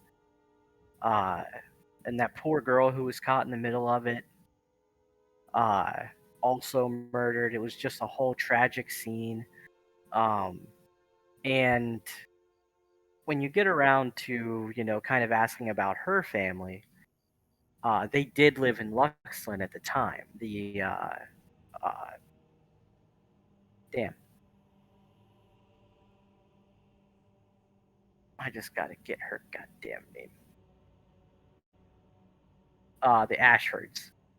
So the Ashfords did reside in Luxland, but because of everything that happened, the Ashfords, after their daughter died, had left Luxland, and their particular manor that they owned was demolished, or kind of ripped down, and a replacement manor was built uh, for another noble family. And the particular family in question had moved to a completely different town south of Greenridge. So he doesn't know specifically what town, but he does mention that since it's a town south of Greenridge, it has to be essentially within this particular span of area, because these are the homes that have nobility in them.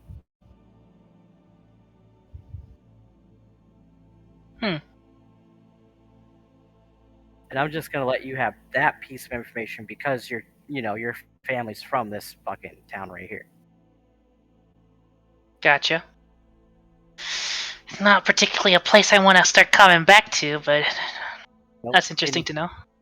It's it's kind of the ingress for there's a couple different ways to get into the Sunken Kingdom, but this town specifically has been influenced by its reach. Right.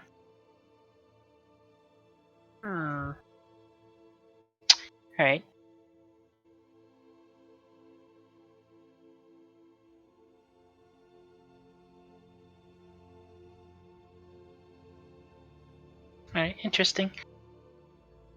I'll take note of that. Oh, that's a really cool picture. Thank you. Both of you, actually, because I just saw both of your cool pictures. But yeah, so the family's no longer here. They're south, but you never heard of Ashfords from where you're from, so you can kind of deduce that it's not here.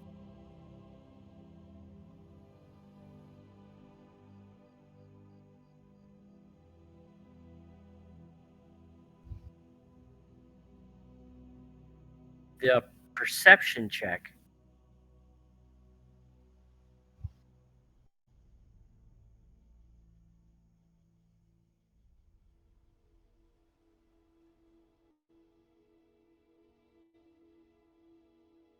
When you get up to go, like leave, and you head back through the bazaar, it's just from stopping and being yourself, talking to some of the merchants, and speaking to just people as you walk out. Old man's eyes just kind of linger on you as you walk away.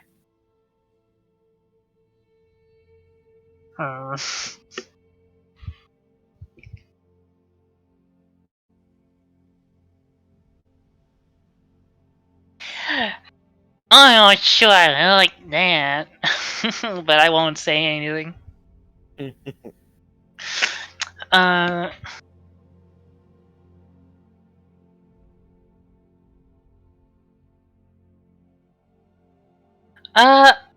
and while I'm making my rounds, I will stop by the orphanage.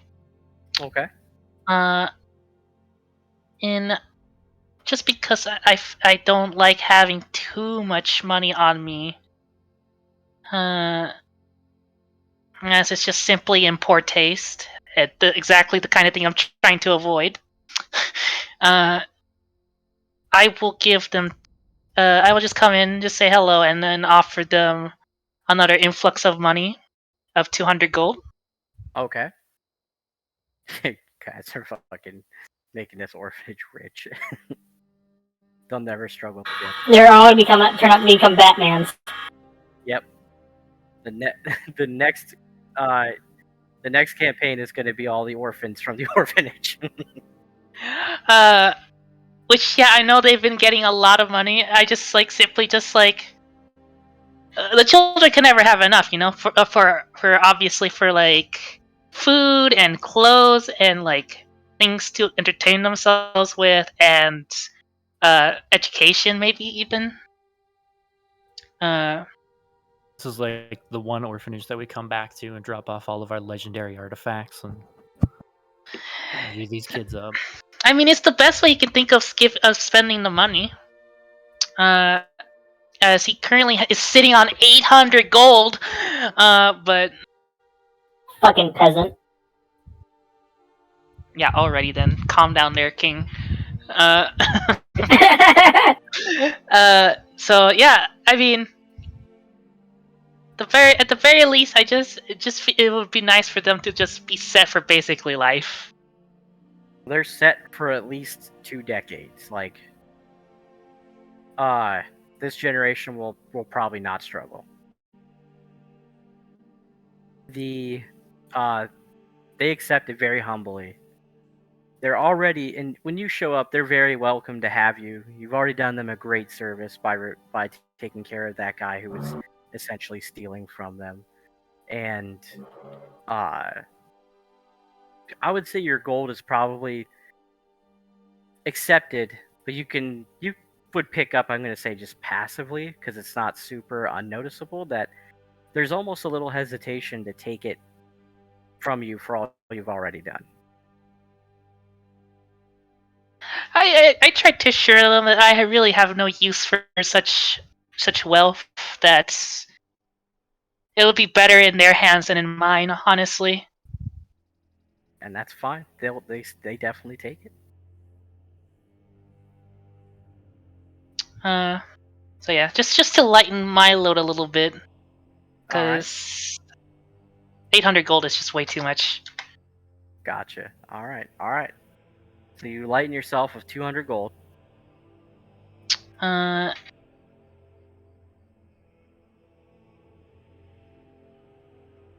yeah, I don't know. I just kind of just make my acquaintances and make my way around town these couple of days.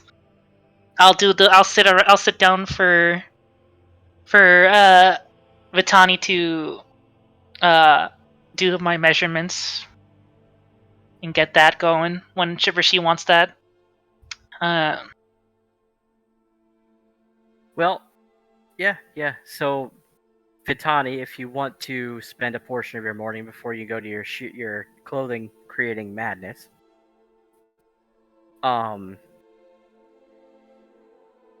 you could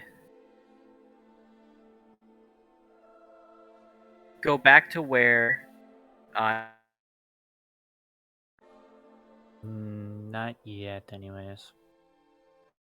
I don't know if Gex found this out, but I think Gex did, right? You tried to find that magic shop? Yes. Yes. So if you So run BRB over there real quick, because you don't have, I mean, Gex isn't there to tell you, but when you run over to where the magic shop essentially is, it is not present. There is a golden rectangle outlining where it basically sits, and there are a series of arcane runes embedded in that rectangle.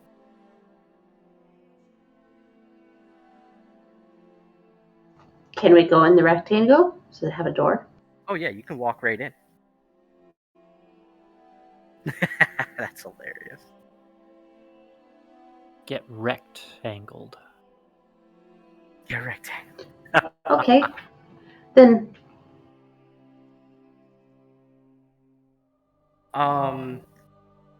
So a lot of people don't go into that shop because it's kind of like it's magic.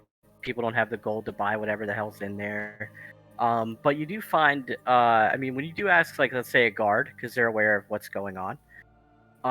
When you ask where Lilica's shop is, they inform you that it travels. The building itself has just basically been inhabited by Lilica for as long as they can remember, since the city was first built. A number of mages, and when I say a number, pretty much anyone who had magic was in on this project, and they traveled the country and that shop travels between 3 cities every so often.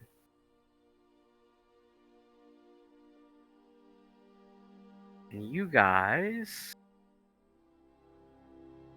plop, plop, plop. Yep, on Spells Day, it bamps. Oh no. It's not there now.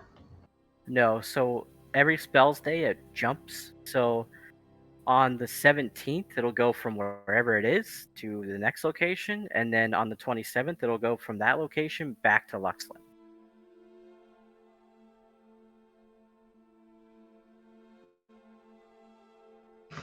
So it would return in about 3 spells days.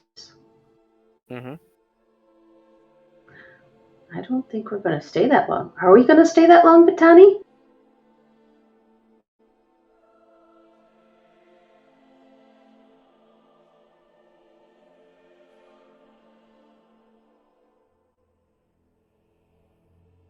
Okay.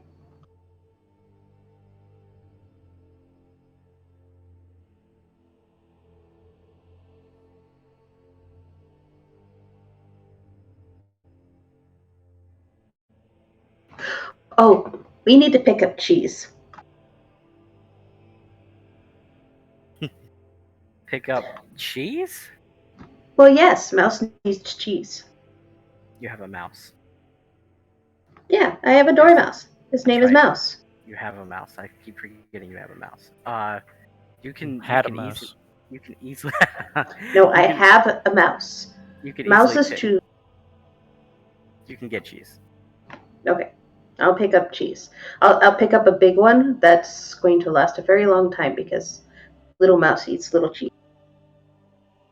So you would actually probably want to get the smaller ones that are wax sealed, so you can open them one at a time. But then I'll eat it. But okay.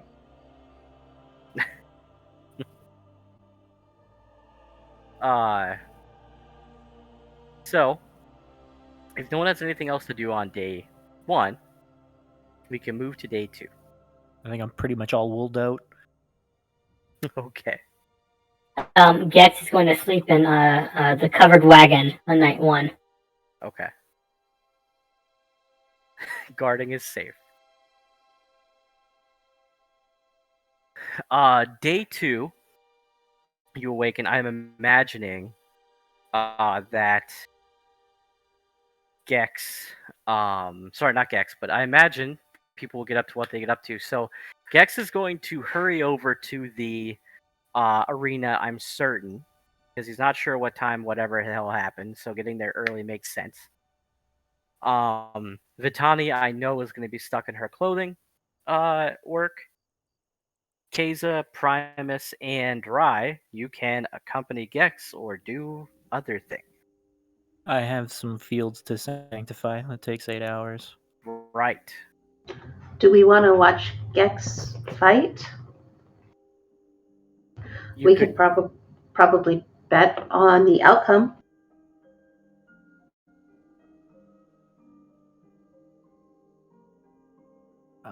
We have some things to take care of, but we think Gex will win, so bet on him. Okay. Okay, Gex. I'm going to watch you go kick something. All right, let's go kick some tall fuck's ass. Okay.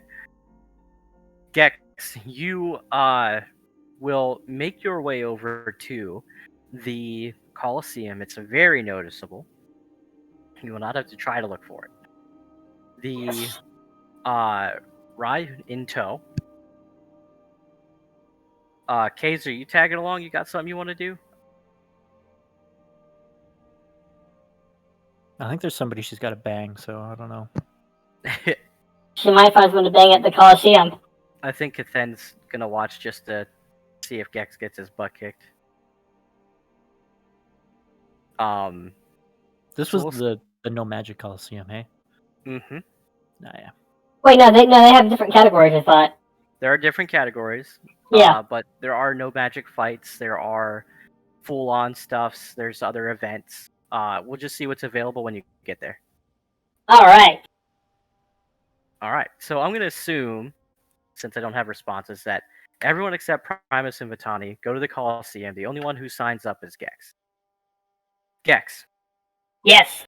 you approach the. There's a number of flags that kind of make a line. There's not a lot of people there. There's a few people that are in the line, and they're getting signed up for whatever event is going on, and they're being after they sign whatever paper they're signing, they turn in a bag, which you assume is their wager, and then they move into the Coliseum through like a kind of like a side entrance, if you will. All right. I'll ask. Is there multiple lines? There's only the one. Like I said, it's not a long line. You're not going to be there for a while. Yes. I'm going to say after maybe 10, 15 minutes, because maybe the 5 people in front of you, 2 of them seem like they know what they're doing. They pretty much sign the paper, put the gold on the table, and walk in. Only one dude has questions. He's taken up 10 of the 15 minutes. And then he eventually gets his ass in, and you get to step up, and there's a table kind of set out with a well-dressed young human at it. There's a couple of well-armored guards at either side of him. Hi. Yes. Are you looking to sign up, sir? Yes. Is this where I come to kick ass? It in fact is. Unfortunately for some, get their ass kicked. Let's see those tall fucks. I'm ready to kick them. Well, let me see what we have available. All right. Ooh, that's the interesting one. Okay. So it looks like the one-on-one bouts have been all taken up. We actually need someone to participate in our main event if you'd be interested. Main event. What is that? It's a team versus a team competition. So what? I need to find a teammate. Oh no, we randomly select from those who enter. We have 9 individuals rather who are signed up. The 2 at my side, the guards, may enter to competition. So, fortunately, and he like turns over a piece of paper and he looks at it. So if you sign up, you would be the final applicant for the day that I would be able to fit in. And if you were okay with the team competition, 4 people have agreed to a handicap if for a greater wager, essentially. So if you turn in, let's say, 10 gold, because he's being reservist because a lot of people don't put a shit ton of money down here. Yes. If you put down 10 gold, let's say, on a standard win as a team you would receive twice your money back. So if you give me 10 and you win, I will pay you 20. Same for your team, whatever they wagered. Now, if you go for the handicapped team, which means you would join one of 4 other individuals who are interested in making more money, you could triple your bet. All right. So explain this handicap to me. Essentially, the team would be assisted by these 2 guards here. So you would be, instead of 5 versus 5, you would be at 5 versus 7, and the 2 that are being added are skilled and armored. Can I do like an insight check on these guards? Oh yeah, why not? Oh, you mean to size them up? Yeah.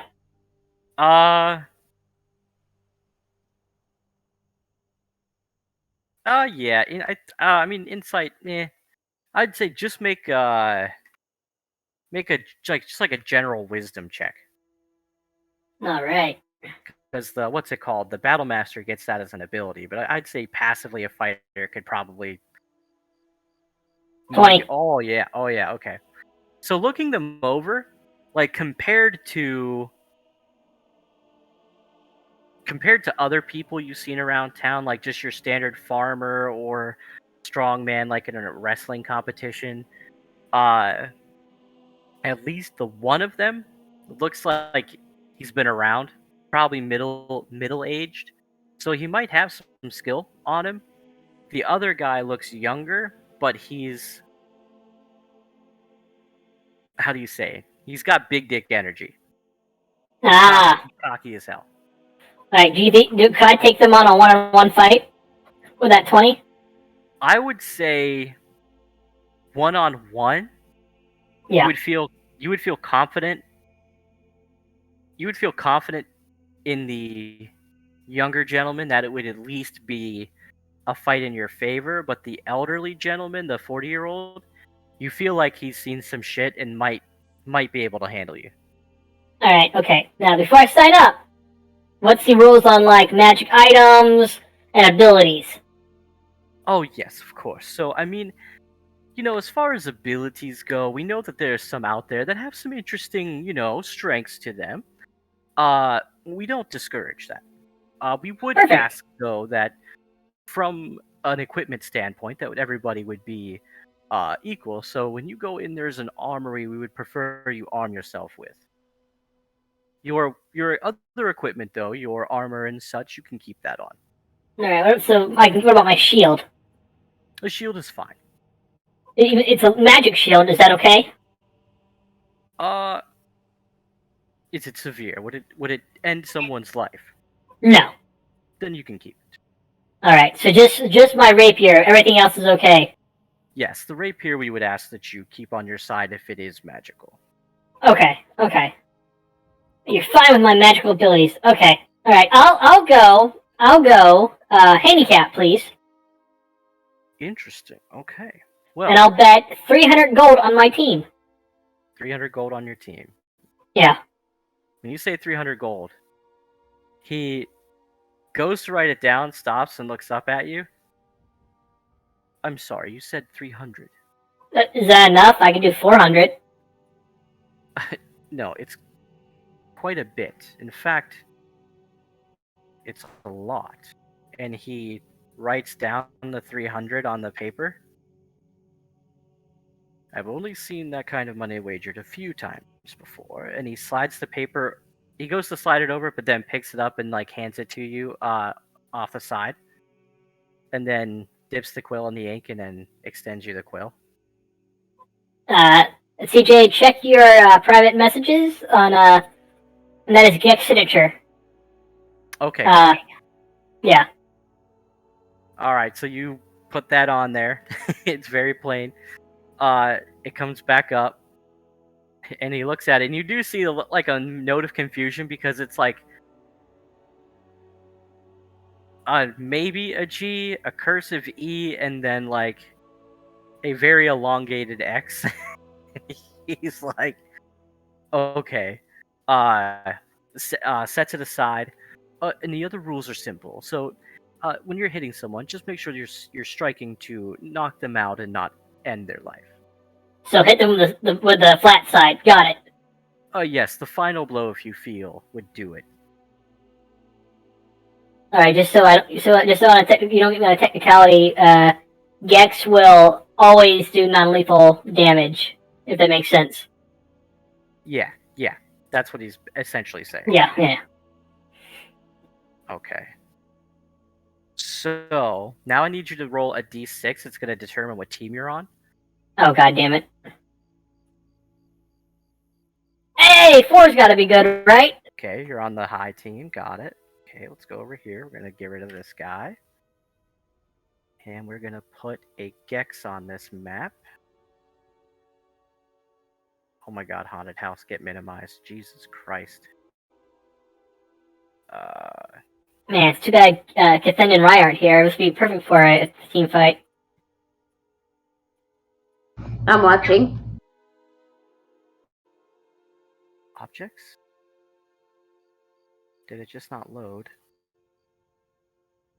Yeah, I don't see Gex on this map, so I don't think it popped him in. Let's try that again. There we go. There you are. So you're at a handicap. Let's see.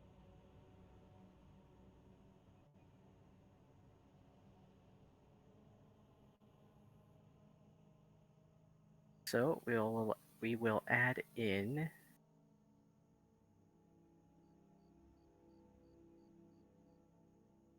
handicap.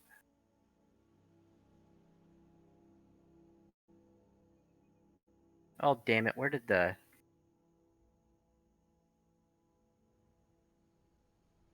Oh my god, why did it order? It just like...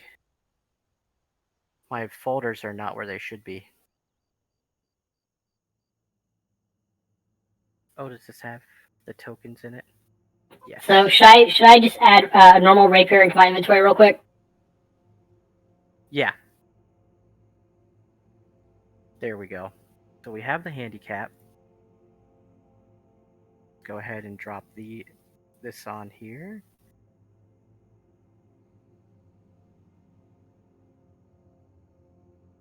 Guys in. Oops.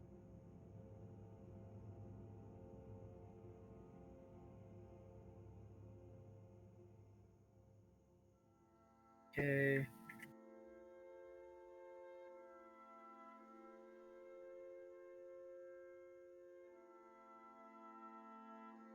$30.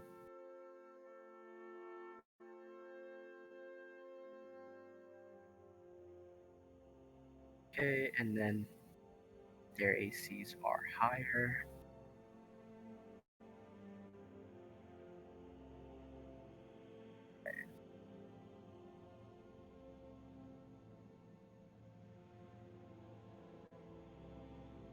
Good. These guys. Uh-oh. Oh, I bet on the wrong team. Damn. What? Nothing. I hope my guys are like a bunch of Weenie Hut juniors. Okay, so Super Weenie Hut Jr. as you are ushered in, you hear that there's a crowd outside. There's currently some kind of combat going on, and it's kind of off to one side. And there's another combat going on off to another side, and you hear a great cheer as there's a splash. And then there's the sounds of like them chanting something. Like it almost sounds like "get him," like over and over. Eventually, there's another splash, and a loud kind of like bell gets struck a few times. There's a massive round of applause. And the opposite side gates get opened up. And people come rushing out.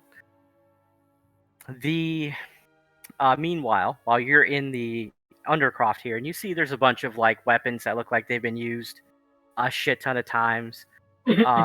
There is a pretty decent rapier. Looks like that weapon doesn't get as much love as the other weapons. Of course. It's okay.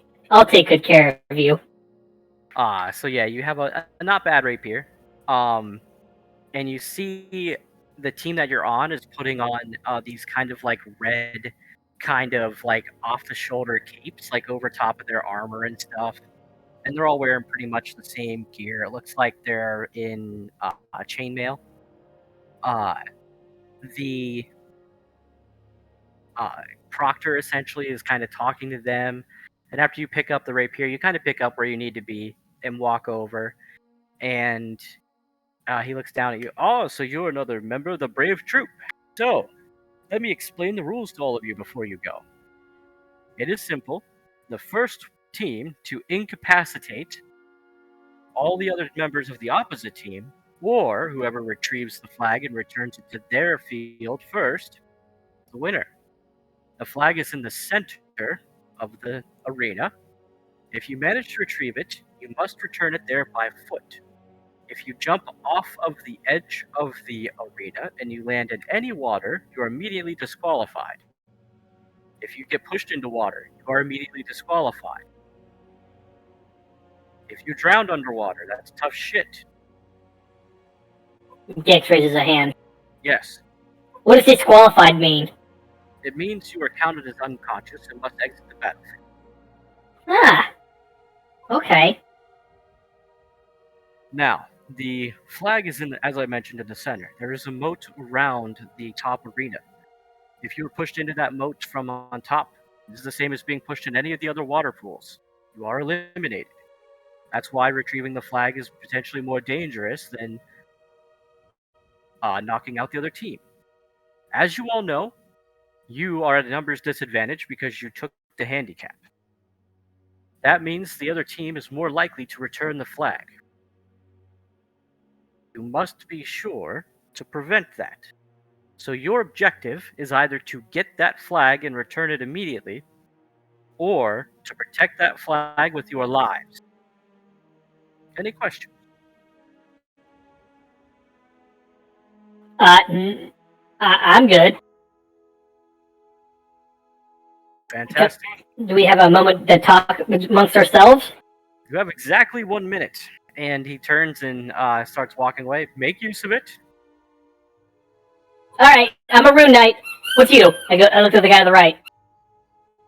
I'm a mercenary, man. And the other, like, two of them are, like, kind of like, yeah, the same. And you see they're all kind of up in the one thing, like, in the same gear. One dude has a longsword and a longbow on him. He's got the bow present, like, on him. I'm looking to, try to take someone out before we get over there. Pretty good shot. The other members? The other members look like 3 basic bitch fighters. Jesus fucking Christ. Okay. All right. Now, remember, people aren't necessarily classed. So, All right. you're going to be pretty special among the group. All right. Guy with a bow, here's a new plan. I'll give you 30 gold if you just stay in the back and snipe. I mean, I can do that. Do it. Aim for those weak assholes. Gotcha. You want me to stick to the side that seems to have more opponents? Yes. Not. I told you the other 2 mercenaries. Me and you won't worry about those fucking armored tall fucks. You, I point to the guy with the longbow. You take care of the guys in the back. Anybody gets close to the bow, the flag, the basic bitches, I say, and you guys guard the flag of your fucking life. Okay. So the 3 get their orders. You know what you're doing. And the bowman has his instruction. You hear the crowd start getting riled up as an announcers shouting about the main event. We have a special fight for you tonight. Yada, yada, yada. One side is at a numbers disadvantage, and we have some of our own special guards here to participate in the conflict.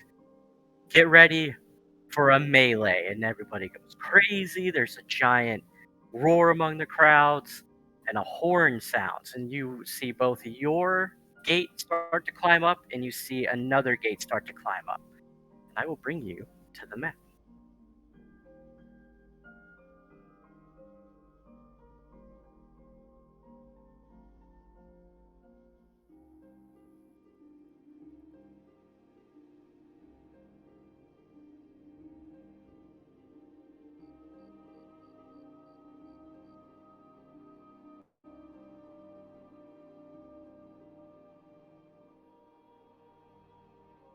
All right, got that there.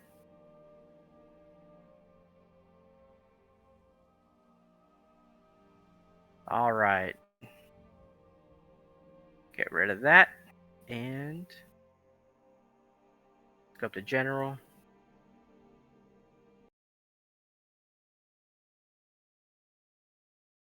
May want to turn this down a little bit.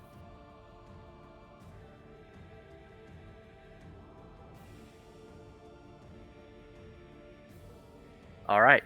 So there's only going to be 2 initiative counts, which is one team over the other.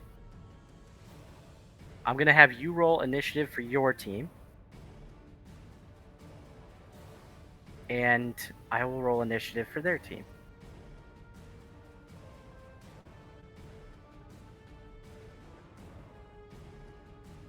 Oh my god, that was a nat 20 on my screen. What the fuck? What do you mean, fucking 2? Oh well.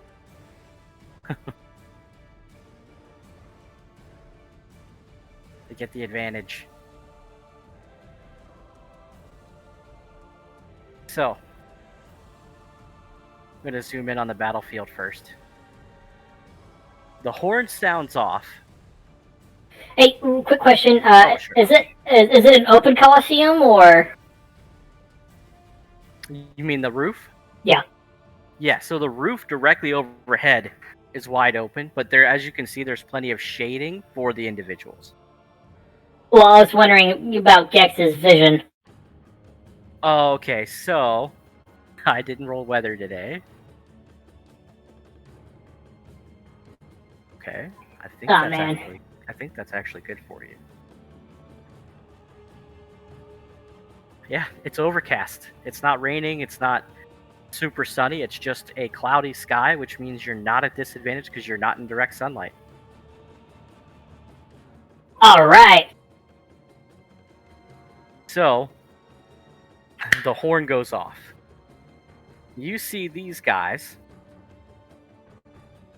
10, 15, 20. So this guy just starts running right over here. He only gets about 20 feet, though. This is the younger dude, okay? Yeah. Mark him with the yellow so you know he's the younger guy. Now, his opposite. Now, this guy only gets 20 feet. So 5, 10, 15, 20, 25. He gets the full 30.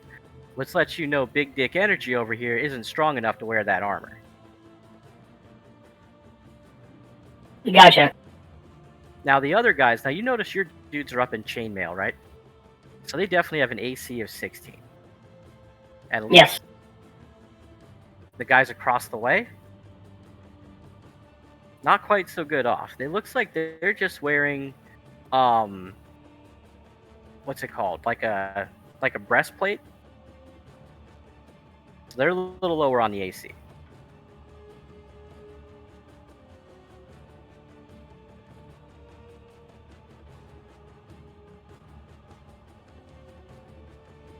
$15, $20, $25, $30. Hey, aren't I missing a guy? Or wait, never mind. Nope. I'm not doing math.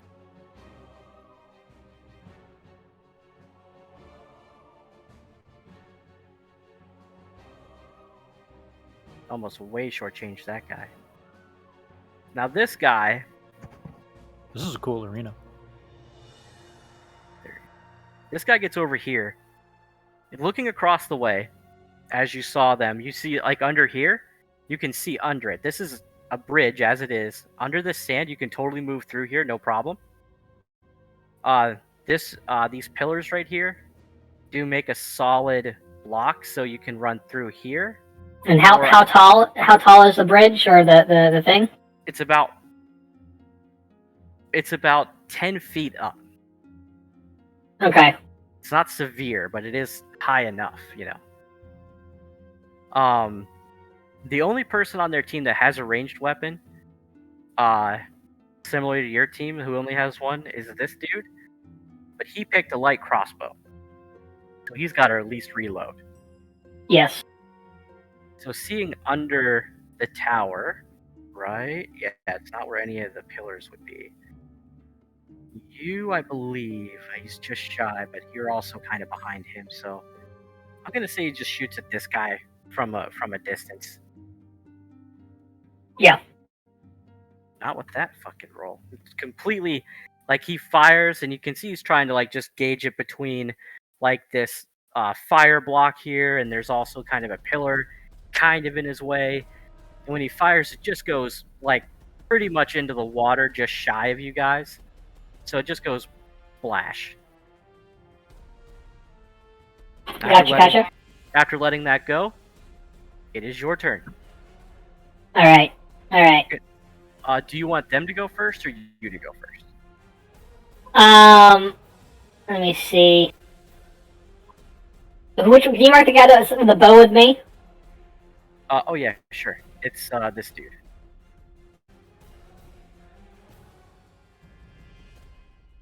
All right. I'll say. Can I give Akishi commands? Yeah. Since you're going first, I'm gonna say yeah. All right. Everybody to the fucking right. We all run to the right. Everyone, huh? All right. Yes. Sure. Okay, 5, 10, 15, 20, 25, 30. Yeah, I'm gonna throw some boomerangs down here. Go ahead.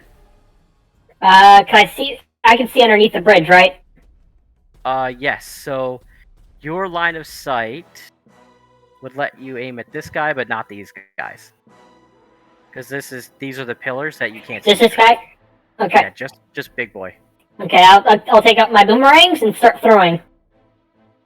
I'm well within 60 feet. Okay, yeah, sure. You have 2 attacks now, right? Yes. Yes. I'm sure that's gonna miss. Yeah, it's gonna come back.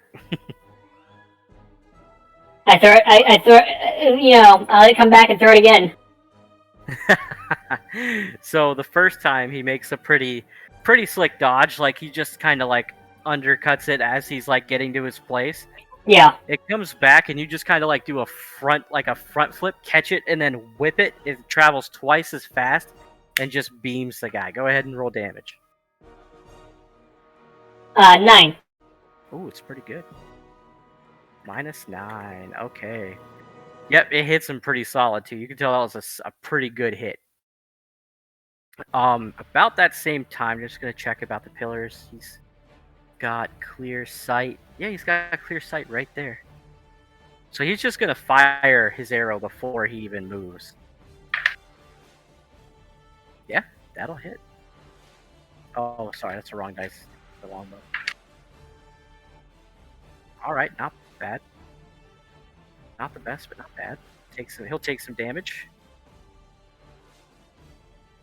All right, so the bow grazes, like just kind of like goes across his chainmail on the shoulder. You can see like a cut was made there, and there's like chainmail's been ripped open.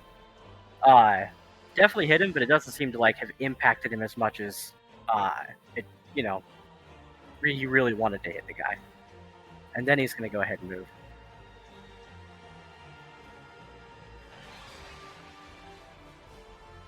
It's about there. Guys. Yes, Erica?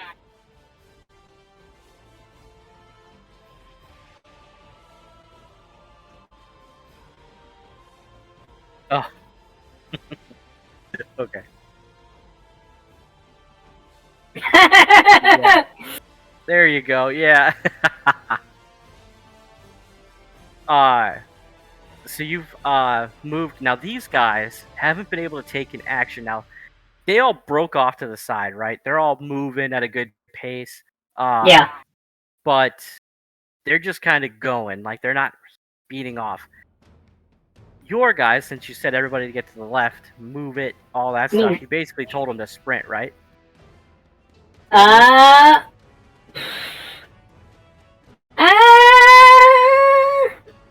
guess you can have them sprint, yeah, as their action. Yep, so that's what they're gonna do. So your team gonna get a little movement bonus out of here.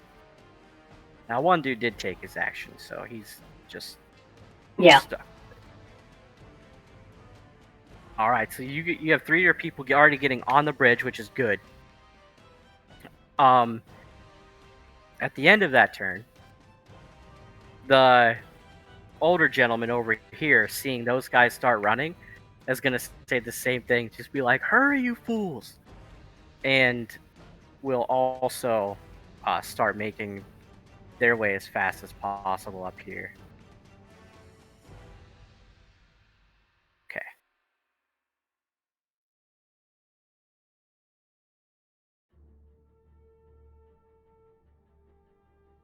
Yeah. Oh man, he landed kind of weird, right? Oh no, I guess that's on point. Yeah.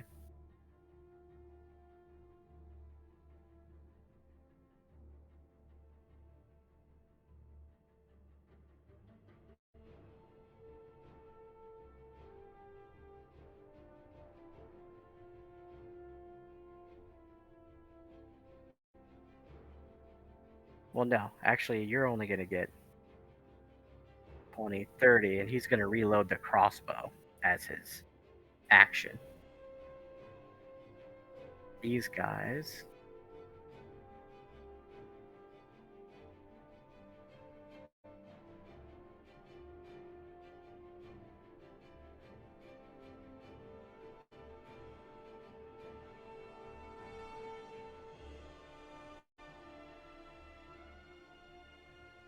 This dude only gets 40 feet of movement because he sucks.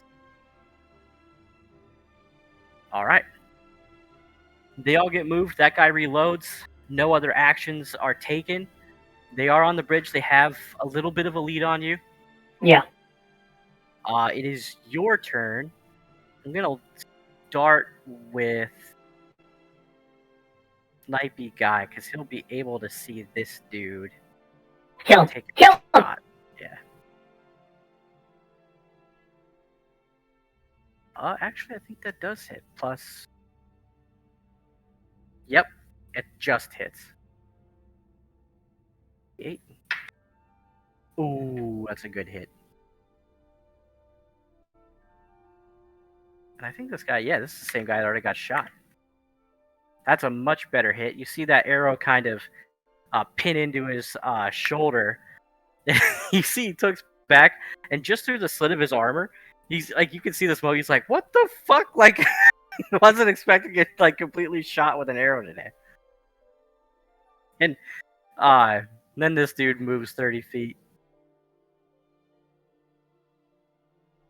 And then your boys. Yeah, I'm gonna say this guy just goes straight for the defense here. He's gonna run past. And just take one little swipe, I think. Oh, miss. This dude runs up. I'm gonna say he actually intentionally gets in this guy's way. Nice. And kind of like, instead of attacking him, he actually just goes to grab his ass. Oh yeah, he fucking, like, this dude who gets shot with an arrow, he's all like, oh, gets pulled back, and as he goes to step up, another dude just kind of like grabs him and holds him tight, followed by, maybe this guy can get there. Oh.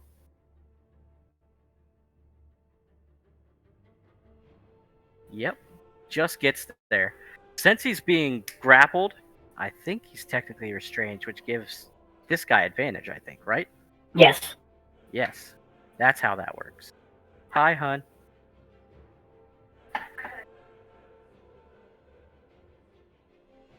Oh, critical hit. Yes. With his Yes! 2d10. No, 2d8. Fuck. No, wait, he doesn't have a shield. 2d10. I'm gonna say he's two-handed it. Alright, not bad. 13, 14, 15, 16. Okay, so he just comes up right on this guy. As he like gets grabbed and pulled, you can see the guy just like pulls him kind of like over and in, just giving him a free shot.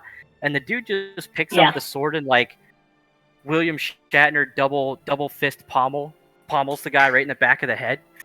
And the dude just like conks out and falls over. Yeah. And this dude is officially unconscious. Nice. My turn, right? Yes. Alright. I'm going to use my bonus action to grow. Oh, right. You get large, right? I get large and in charge. Okay, so as you get huge, there's a moment of silence. Like, just the crowd is like, oh. And then an eruption of a roar, like, just cheers. And the guy over at the announcer just can't even be heard. He's trying to say something amazing, but the crowd's too fucking loud. They're drowning him out. Your turn. Hold on, let me find my voice real quick. Witness me! Alright. So, you've already said that, can you understand me? CJ? Yeah, I can understand you. Alright, you've already said this thing's 10 feet tall, right? Yeah, This 10 thing right feet here? tall. So you're large creature. I think you're like 12 feet, right? I'm 13 feet. 13 feet. So you can climb up this thing. And that I do. Okay, that's fine. And then this is 10 feet up. You don't have a climb speed, right? No. Okay, so to get up here, which is where you'll land, It'll Yeah. be 10 feet to move, another 20 feet up. So I'm just gonna say you get up there. That's your movement. All right. And as my action, I am going to. What should I do? Should I attack? Should I go for the flag? No, let me get right on the flag. Okay, so you're gonna dash. Yeah, to the flag. So I'm just gonna go ahead and pull the flag over here, and we're gonna put a flag on you. Whoops, not that All one. right. You have the flag. All right. And guess what I'm gonna do now? Time to action surge, baby. Okay.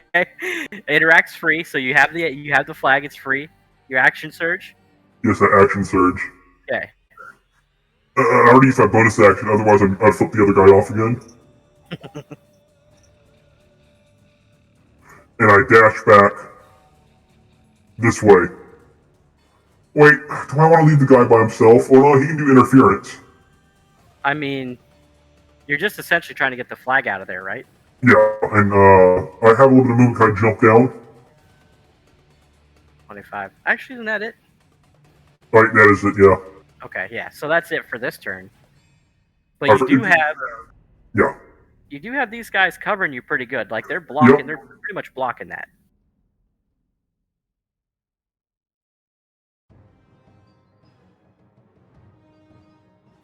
And then, so I'm gonna say you run back. You get back to where you are, and you see this. You see this dude like directly across, like the experienced guy. Yeah. He's kind of like fucking wide-eyed right now, and he doesn't have his weapon in his hand. And as you run and grab it, and then like power sprint back, his like hand opens up. Like, what am I fucking looking at? Perfection! Okay. Anything else you want or can do? I think that's it. I've got my bonus action, my action surge, my action, and my movement. Okay. So all I have left is, well, now you already used my free action. All I have left is a reaction. Gotcha. Okay. So, this guy gets knocked down. You push him off to the side. The next turn comes up. Dude's got his crossbow locked up, and you see this guy look back, and he's like, "Shoot him!" And he aims at you, easy target. Not so easy to hit, but plus. No, I know that doesn't hit you. The arrow, just aiming at you, he fires, just thinking it's a broadside of a barn at this point. Like, what the hell? Fires it, and it does go kind of like over your shoulder, just like near your head, but just in that space between your head and your shoulder, just whoosh. So it's close. Doesn't quite get there. And then this dude is gonna just sprint his level best. 8, 9, 10, 11, 12. Gets right up to this dude. 5, 10, 30, 35, 40, 45, 50, 55, 60.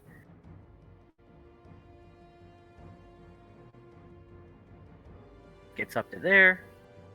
Then this dude comes over here. I'm gonna say he comes right here. And he's gonna try to grab this dude. Yes. Okay, so that's looking pretty decent. Oh boy. Yeah, kick his And ass. he just pulls him back, like just out of the way, just ugh. And that's all he does for that turn. And then Slow Boy, 5, 10, 15, 20 can just get to you. Yes. And he's going to do his best to grapple you, which I don't think is going to go well. No. Because you already know he's not strong. Yes. So it's athletics. You want me to use my opposed athletics? Yeah, use your athletics versus his athletics. Or is it your acrobat? I think you get to choose. Whatever is best for you. Whatever is best? Yeah, you get to. He's grappling you, so you get to choose acrobatics or athletics. Well, if it's acrobatics, then that's a 16, I believe. Okay, so his strength roll. Oh, he rolled a natural 19. You One side bitch! here, which I think is okay. So he like kind of like grabs onto your leg and just kind of like, you know, kind of like child does, like Indian like locks his legs Get around. off! Get off! Just he goes full dead weight, just holding you there, and you are grappled. You son of a bitch.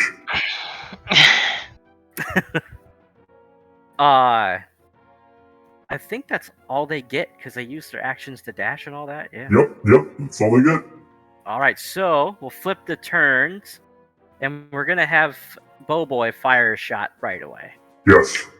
You know what? I'm gonna give him a -5 mod because he's gonna sharp shot. He doesn't have anything else, right? No. Okay, so that's minus, plus, and it's on the big boy, right? So yeah, so he has an AC 18, so -5, and then it's +5, so it's his natural roll. He hits him. Jesus. He rolled a natural 18, and he has a +5 to hit. That's a D8, 7, 17, 19 points of damage. Beautiful hit. So this guy, I'm so glad I told this guy to stay back and snipe. yeah, it doesn't take him out, like, but he gets blasted. Like the arrow that he fires actually has like a really blunt edge on it, rather than a pointed arrow like he's been firing. This one is more like a fist almost, and it just beams him right in the head, and it like gets knocked like kind of almost off of you, and he's just barely holding on for dear life. And then Yes. the guy, I'm gonna say this guy just moves over here one step, gets that flank advantage. Definitely hits. It's not a crit, but it's a hit. Also, like I said, he's one-handed right now, so we'll do a D10. 6, 7, 8. That's enough. And the guy that was holding on to you gets knocked clean off of you. Nice! The guy who's being grappled is just gonna try to break the grapple. This is your guy. This is their guy. Is that a 13? 13 versus, yeah. So he gets free with his action. And will just kind of take a step back. I think he's just gonna move back here, take an opportunity attack. Oh, which does hit for a pretty good amount of damage. Won't be enough to take him out or anything, but they're stacking up to shield you. They're like, hey, we got the fucking flag, let's go. So they kind of form like a Spartan wall right here, and your one guy over here by the big dude is just gonna make a grapple action at the same time. So I think, oh, they're tied, so it's who's stronger. He misses. Okay, so he doesn't quite get a hold of the experienced dude. You see the experienced dude, he sees his arms coming in, and he just like uses the shield to push him down and then back him off. Yes. And that goes to your turn. Alright. What happens if I just jump down? You can jump for 10 feet of movement. It's not... Alright, I'll jump for 10 feet of movement? Yep. It's like you move down 15. Yeah, it's 15 because you have to take a step and then hop down. So that's 15. 20. 25. 30. And I'm going to take my boomerang out, because I have my action, right? Yep. I have 2. I'm gonna throw the boomerang at this guy right here. 2 of them. Okay. Go for it. Could you already used 1. Out of curiosity. Yeah, you could have made it in. 19? Look, I gotta give these people a show. Yeah, I'm totally down with that. Yeah, I think you could have just made it across the threshold. Okay, 19 And hits. this one will be 11 damage as a giant boomerang hits him. Yes. Okay, so we're gonna take 11. It hits him square in the chest, and you see him kind of teetering on the edge there, like it kind of knocks him back a little bit. Here's another. Wait, let me roll for the hit. See if it hits. 16? 16. Yeah. 9 damage. 9 damage. All right, that actually puts him unconscious. But flavorly, we're gonna say it knocks him right off the edge, and he falls over and lands right in the sand. And the crowd is going crazy. They love it. They see this guy fall over. They're shouting. This team that's at a disadvantage for some reason has a huge advantage right now. Making it work. The crowd's loving it. Big energy. I think that's everyone on your team, yeah? Which is going to leave it to these guys. Yeah, I don't think... Oh, yeah. Yeah. Sorry. Good call. It's just off of my screen for some reason. There we go. So your boys have stacked up. You're good to go here. Big guy sees this dude. He sees you running away with the flag. Not sure how he's going to make this happen, but he's going to try. He's going to run away. 10, 15, 20, 25. He's going to have to use his action. So 30 to get up, 10, 30, 40. Drops down. Because it's a 10-foot fall. You're just big, so I didn't make you do it. Okay, so he makes it. 40, 45, 50. So he's able to get in range. He can't do anything to you, but he's there. Oh, wait, no, that's not the big... He's the experienced guy. No, he's actually a legit fighter. So he's going to get an action surge, and he's just going to try to hold you down. He needs help. Okay. His strength roll, a total of 24.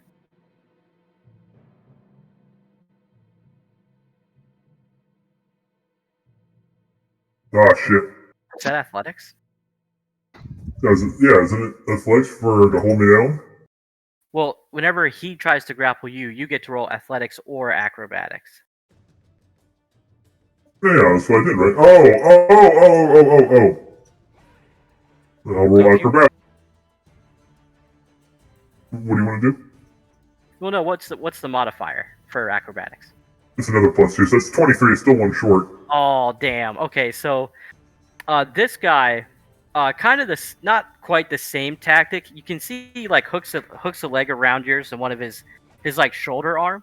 So he's got you, but it's not like that same like pussy ass dead weight thing that his little shit was doing, you know. So he's holding you as best he can, but you can see he's struggling. Like, this isn't easy. Let's see.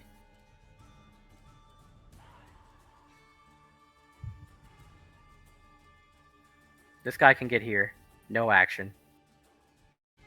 5, 10, 15, 20, 25, 30, 35, 40, 45, 50, 55, 60. That seems like a lot. Am I wrong about that? 5. This will count. That's 10. So that's actually 20. 25, 30, 35, 40, 45, 50, 55, 60. No, that's right. This guy's going to spend his action to reload. 5, 10, 15, 20, 25, 30. He's on the mountain. And I think that's all of them right now, right? Yeah, because the other 2 got knocked the fuck out. The other 3. Man, what a good game. Hold on, Victoria's talking to you. Well, no, it was an extra 5 feet for him because he's a big creature. So he had to move like 5 feet to be half off of it and then hop down. So for these guys, they're just medium 5, and then they step off and they just drop 10 feet. But, I mean, that's all they can do. That's their whole turn. You guys are up. So same same methodology. I'm gonna have this guy take a shot. I don't know if I'm gonna do a sharp shot because he's more armored. So I'm gonna say he plays it safe. Wait, no, I got a better idea. He drops the bow, runs over, and tries to break the grapple. Yes. Okay, green is your guy. That's hilarious. So, big dude sees this dude coming, and he goes to reach out to like push his arms down, and as he does, the big dude just kind of stiff arms him, and just pushes him just this way. So he's almost into the water, but he snaps back. Not pushed, but that was his action. Mm. So I'm gonna say this guy is gonna hop out of here. So that's 5, 10, 15, 20, 25. Same thing. He saw his buddy do it. Why not? It's a good plan. Oh, and he gets it though. So after he pushes this dude back, almost shoves him in the water, he doesn't see the other guy coming. He goes to square back up so he can continue to hold you, and he gets fucking tackled. I'm gonna slide him back just this way so he's like almost in the water. This guy has him on the ground, wrapped up. Not technically grappling him, but it's flavorly. And he's got him off of you. And after seeing that, this guy is just gonna jump down and make like a flying attack essentially on this dude, just for fun. And completely miss, but it looks cool. He dodges out of the way just in time, and you are up. Alright, so he's grappled right here? He's not technically grappled. I just moved him for flavor. Okay, so Gex is gonna run. 5, 10, 25, 30, and he wants to slide and revert back to normal, and while flipping off the other guy right here. Okay, so as a bonus action, you go Wait, back. why not? Wait, do I need to do my gate first? So with your action, you're gonna dash, right? Yeah. That's what I thought. Okay, so let me just get you back down to normal. So, here's where you get to your thing, and you start to slide, right? Yeah. So you're here when you get about to medium size, and just before the gate, you're at small size. And then when you're home free, you stand up and hold the flag over your head. The gongs sound out. There's a loud roar. You hear a bunch of people shouting the word purple because they don't know your name, but they know you're purple.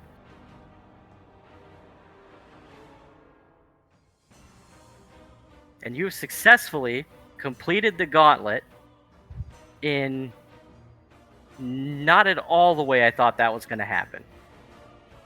So, just to let you know what I thought you were going to do is you were going to hand the flag to one of the bitch boys, and then you were going to throw him off the side of the shit after you got big. Maybe. But nonetheless, you've succeeded. Very great show. Yeah, very well done. Let me just go ahead and do this. So, my bet's doubled? So, for anyone who made a bet, whatever gold you did bet is doubled. You said I was tripled though, right? Yes, because you participated, so you had the advantage of the disadvantage. So I gained 600 gold. 900, because you gave 300. Tripled is 900. Yeah, but I got my 300 back plus 600, or do I get another additional 900? No, you're right. You're right. You get your 300 back plus 600. So, well done, sir. You did a great job completing the gauntlet. And you can tell they are not happy paying you, because everyone else, like the other guys here that are collecting their fees, people didn't get knocked out. Like one of them gets like 90 gold. Another one gets like 60. They're just getting their their small denominations. It's pretty big, honestly. Like it's a month's salary for some of these guys. But for you, like they're pretty much paying everything that they gained off the fight. Yeah. So they're not happy about it, but they give you the funds nonetheless. Congratulations. I also pay the 30 gold to the bowman. Yes, 30 gold to the bowman. He'll be very pleased because he was the one who got the 90. That's another. He quadrupled his money. He is psyched. He can, he's set for a while. He's going to be good for a long time.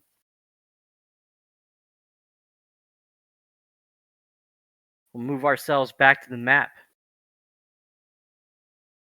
Primus, I'm glad you liked that battle map because I did not want a basic bitch circle arena. I wanted something that was cool, and boy did I dig for that. Yeah, sometimes you got to dig for the good maps.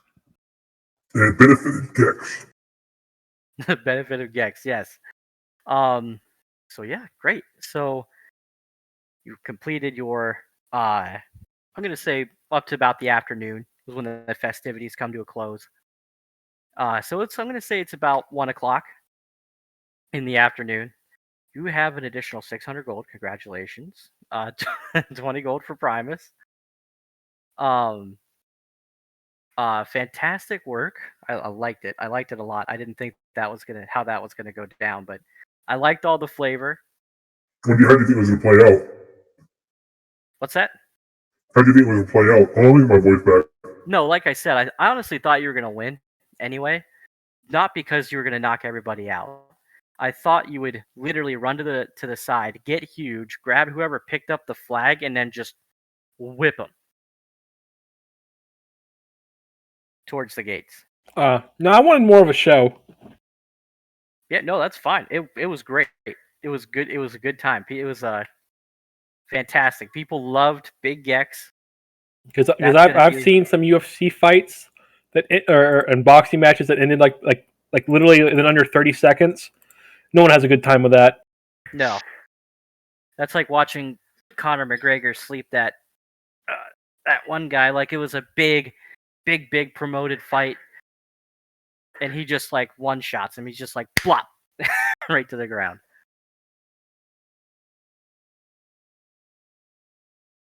But yeah, great work. You guys are. I'm gonna say you guys are gonna get. And if no one has anything specific they wanted to do today, you guys are gonna get together. Or anything else you want to do, but if not, you could probably start making your way to Resksluk. That sounds good to me. It sounds good. I'll give Primus his gold. Thank you. Depending on what time it is, I might be in the middle of a field. Yeah. Oh no, that's right. You're going to be. So if you started at, let's say, normal time here, like 8 o'clock. Say 8 hours. I got to sit there for 8 hours. So 4 p.m. you'll be ready. So probably you guys would leave on day 3, assuming no one has anything else they need to do. Or no, what Vitani is crafting close. So you guys will leave on day 4. Mm-hmm. So you have a couple more days of downtime if there's anything you guys want to do in between. But I actually think that's going to be a pretty good place to call it a night because I know it's getting late for Erica and she is not feeling well. Just confirming, we leveled up to level 4, right? Level 5. You guys have been level 4 since you got to Hunter's Hall. Are you sure not level 6? I'm positive you're not level 6. I wish we were level 6. We're level 5. Okay, I was just checking because I was still level 3, and I was trying to remember if we did level 4. What? Jesus. 3? Kazan. Yes, you have an ASI you need. Oh, Jesus. And then you get level 5, which does whatever it does for a rogue. Nothing. Wait, I had level 5 as well? Yeah, you guys were level 4 when you got to Hunter's Hall. You leveled up to level 5 when you got to, when you finished the mansion.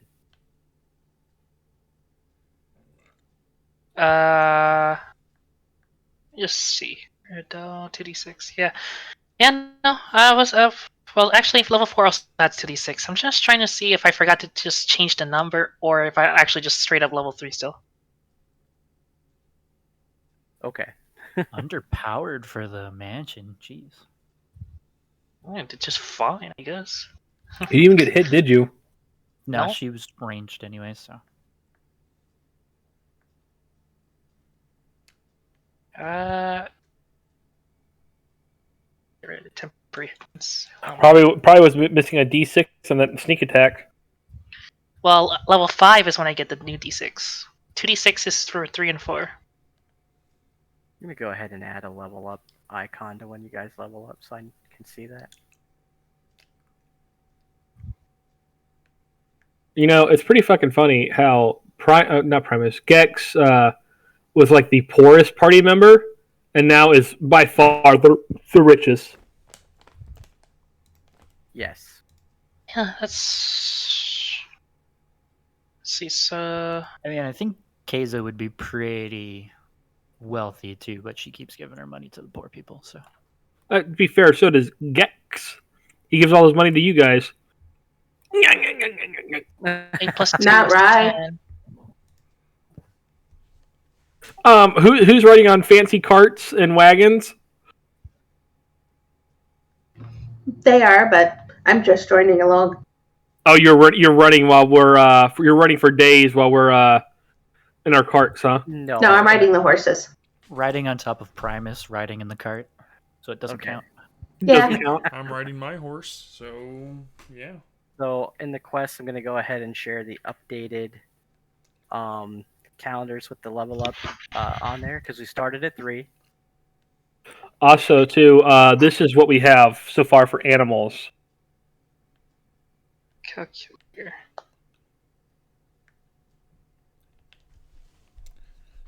Oh, that's right. You bought fucking oxen. True.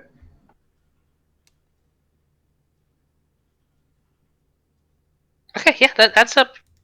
Okay, so 10 at level 1, and then plus 2 more levels up, plus 2 equals 4, and plus the average each time, yeah? Yeah, I straight up didn't level up to level 4. Yeah, I have 2 levels I have to do. Okay, so Jesus Christ. make sure you do an ASI/feat, and then go to 5.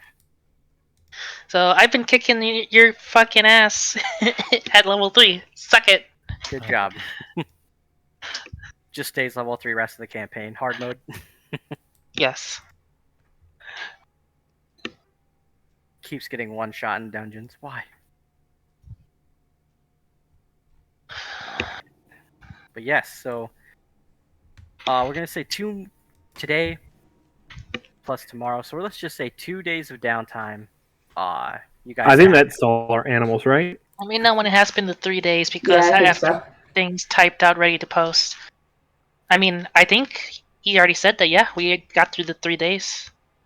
Right. So you guys arrived day 1. You guys were all doing assorted things. This is day 2. Vitani's finishing with clothes on day 3. And then I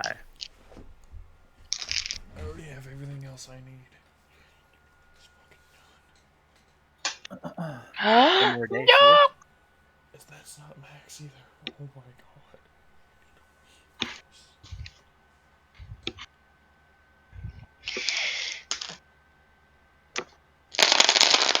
The new flex when you beat the DM at a lower level than intended.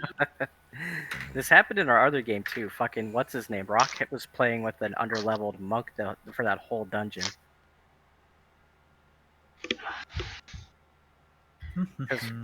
Because what's his name? After we got done with that game, he was like, "Oh man, we're finally level 12." I was like, "Bro, we've been level 12. What are you talking about?" He was like, "I'm level 11." I'm like, "No, we've been level 12. Now we're 13." And he was like, "You're fucking kidding me." He was down a whole level that I don't know for how long. He was down a level for much longer because we didn't level that fast. So 31. And then I'll roll the level 5 one, I have a quest line. which is also the average. Okay.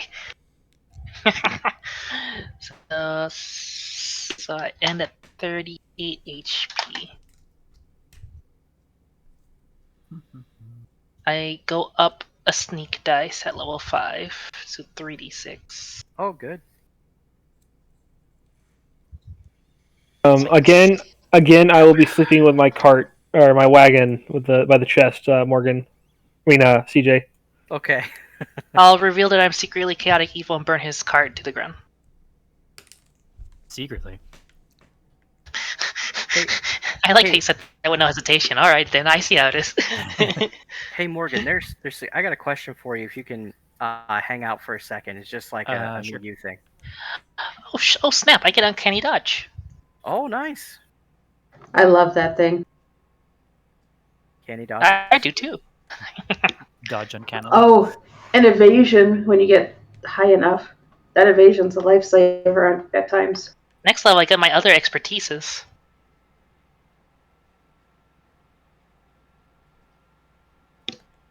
Next level, I get magical beast attacks, and then I get to go up another challenge rating for my creatures. Next level, I think I gain a bunch of good shit. Feat or stat increases, and something. What else do I get? Level 6. I get something cool.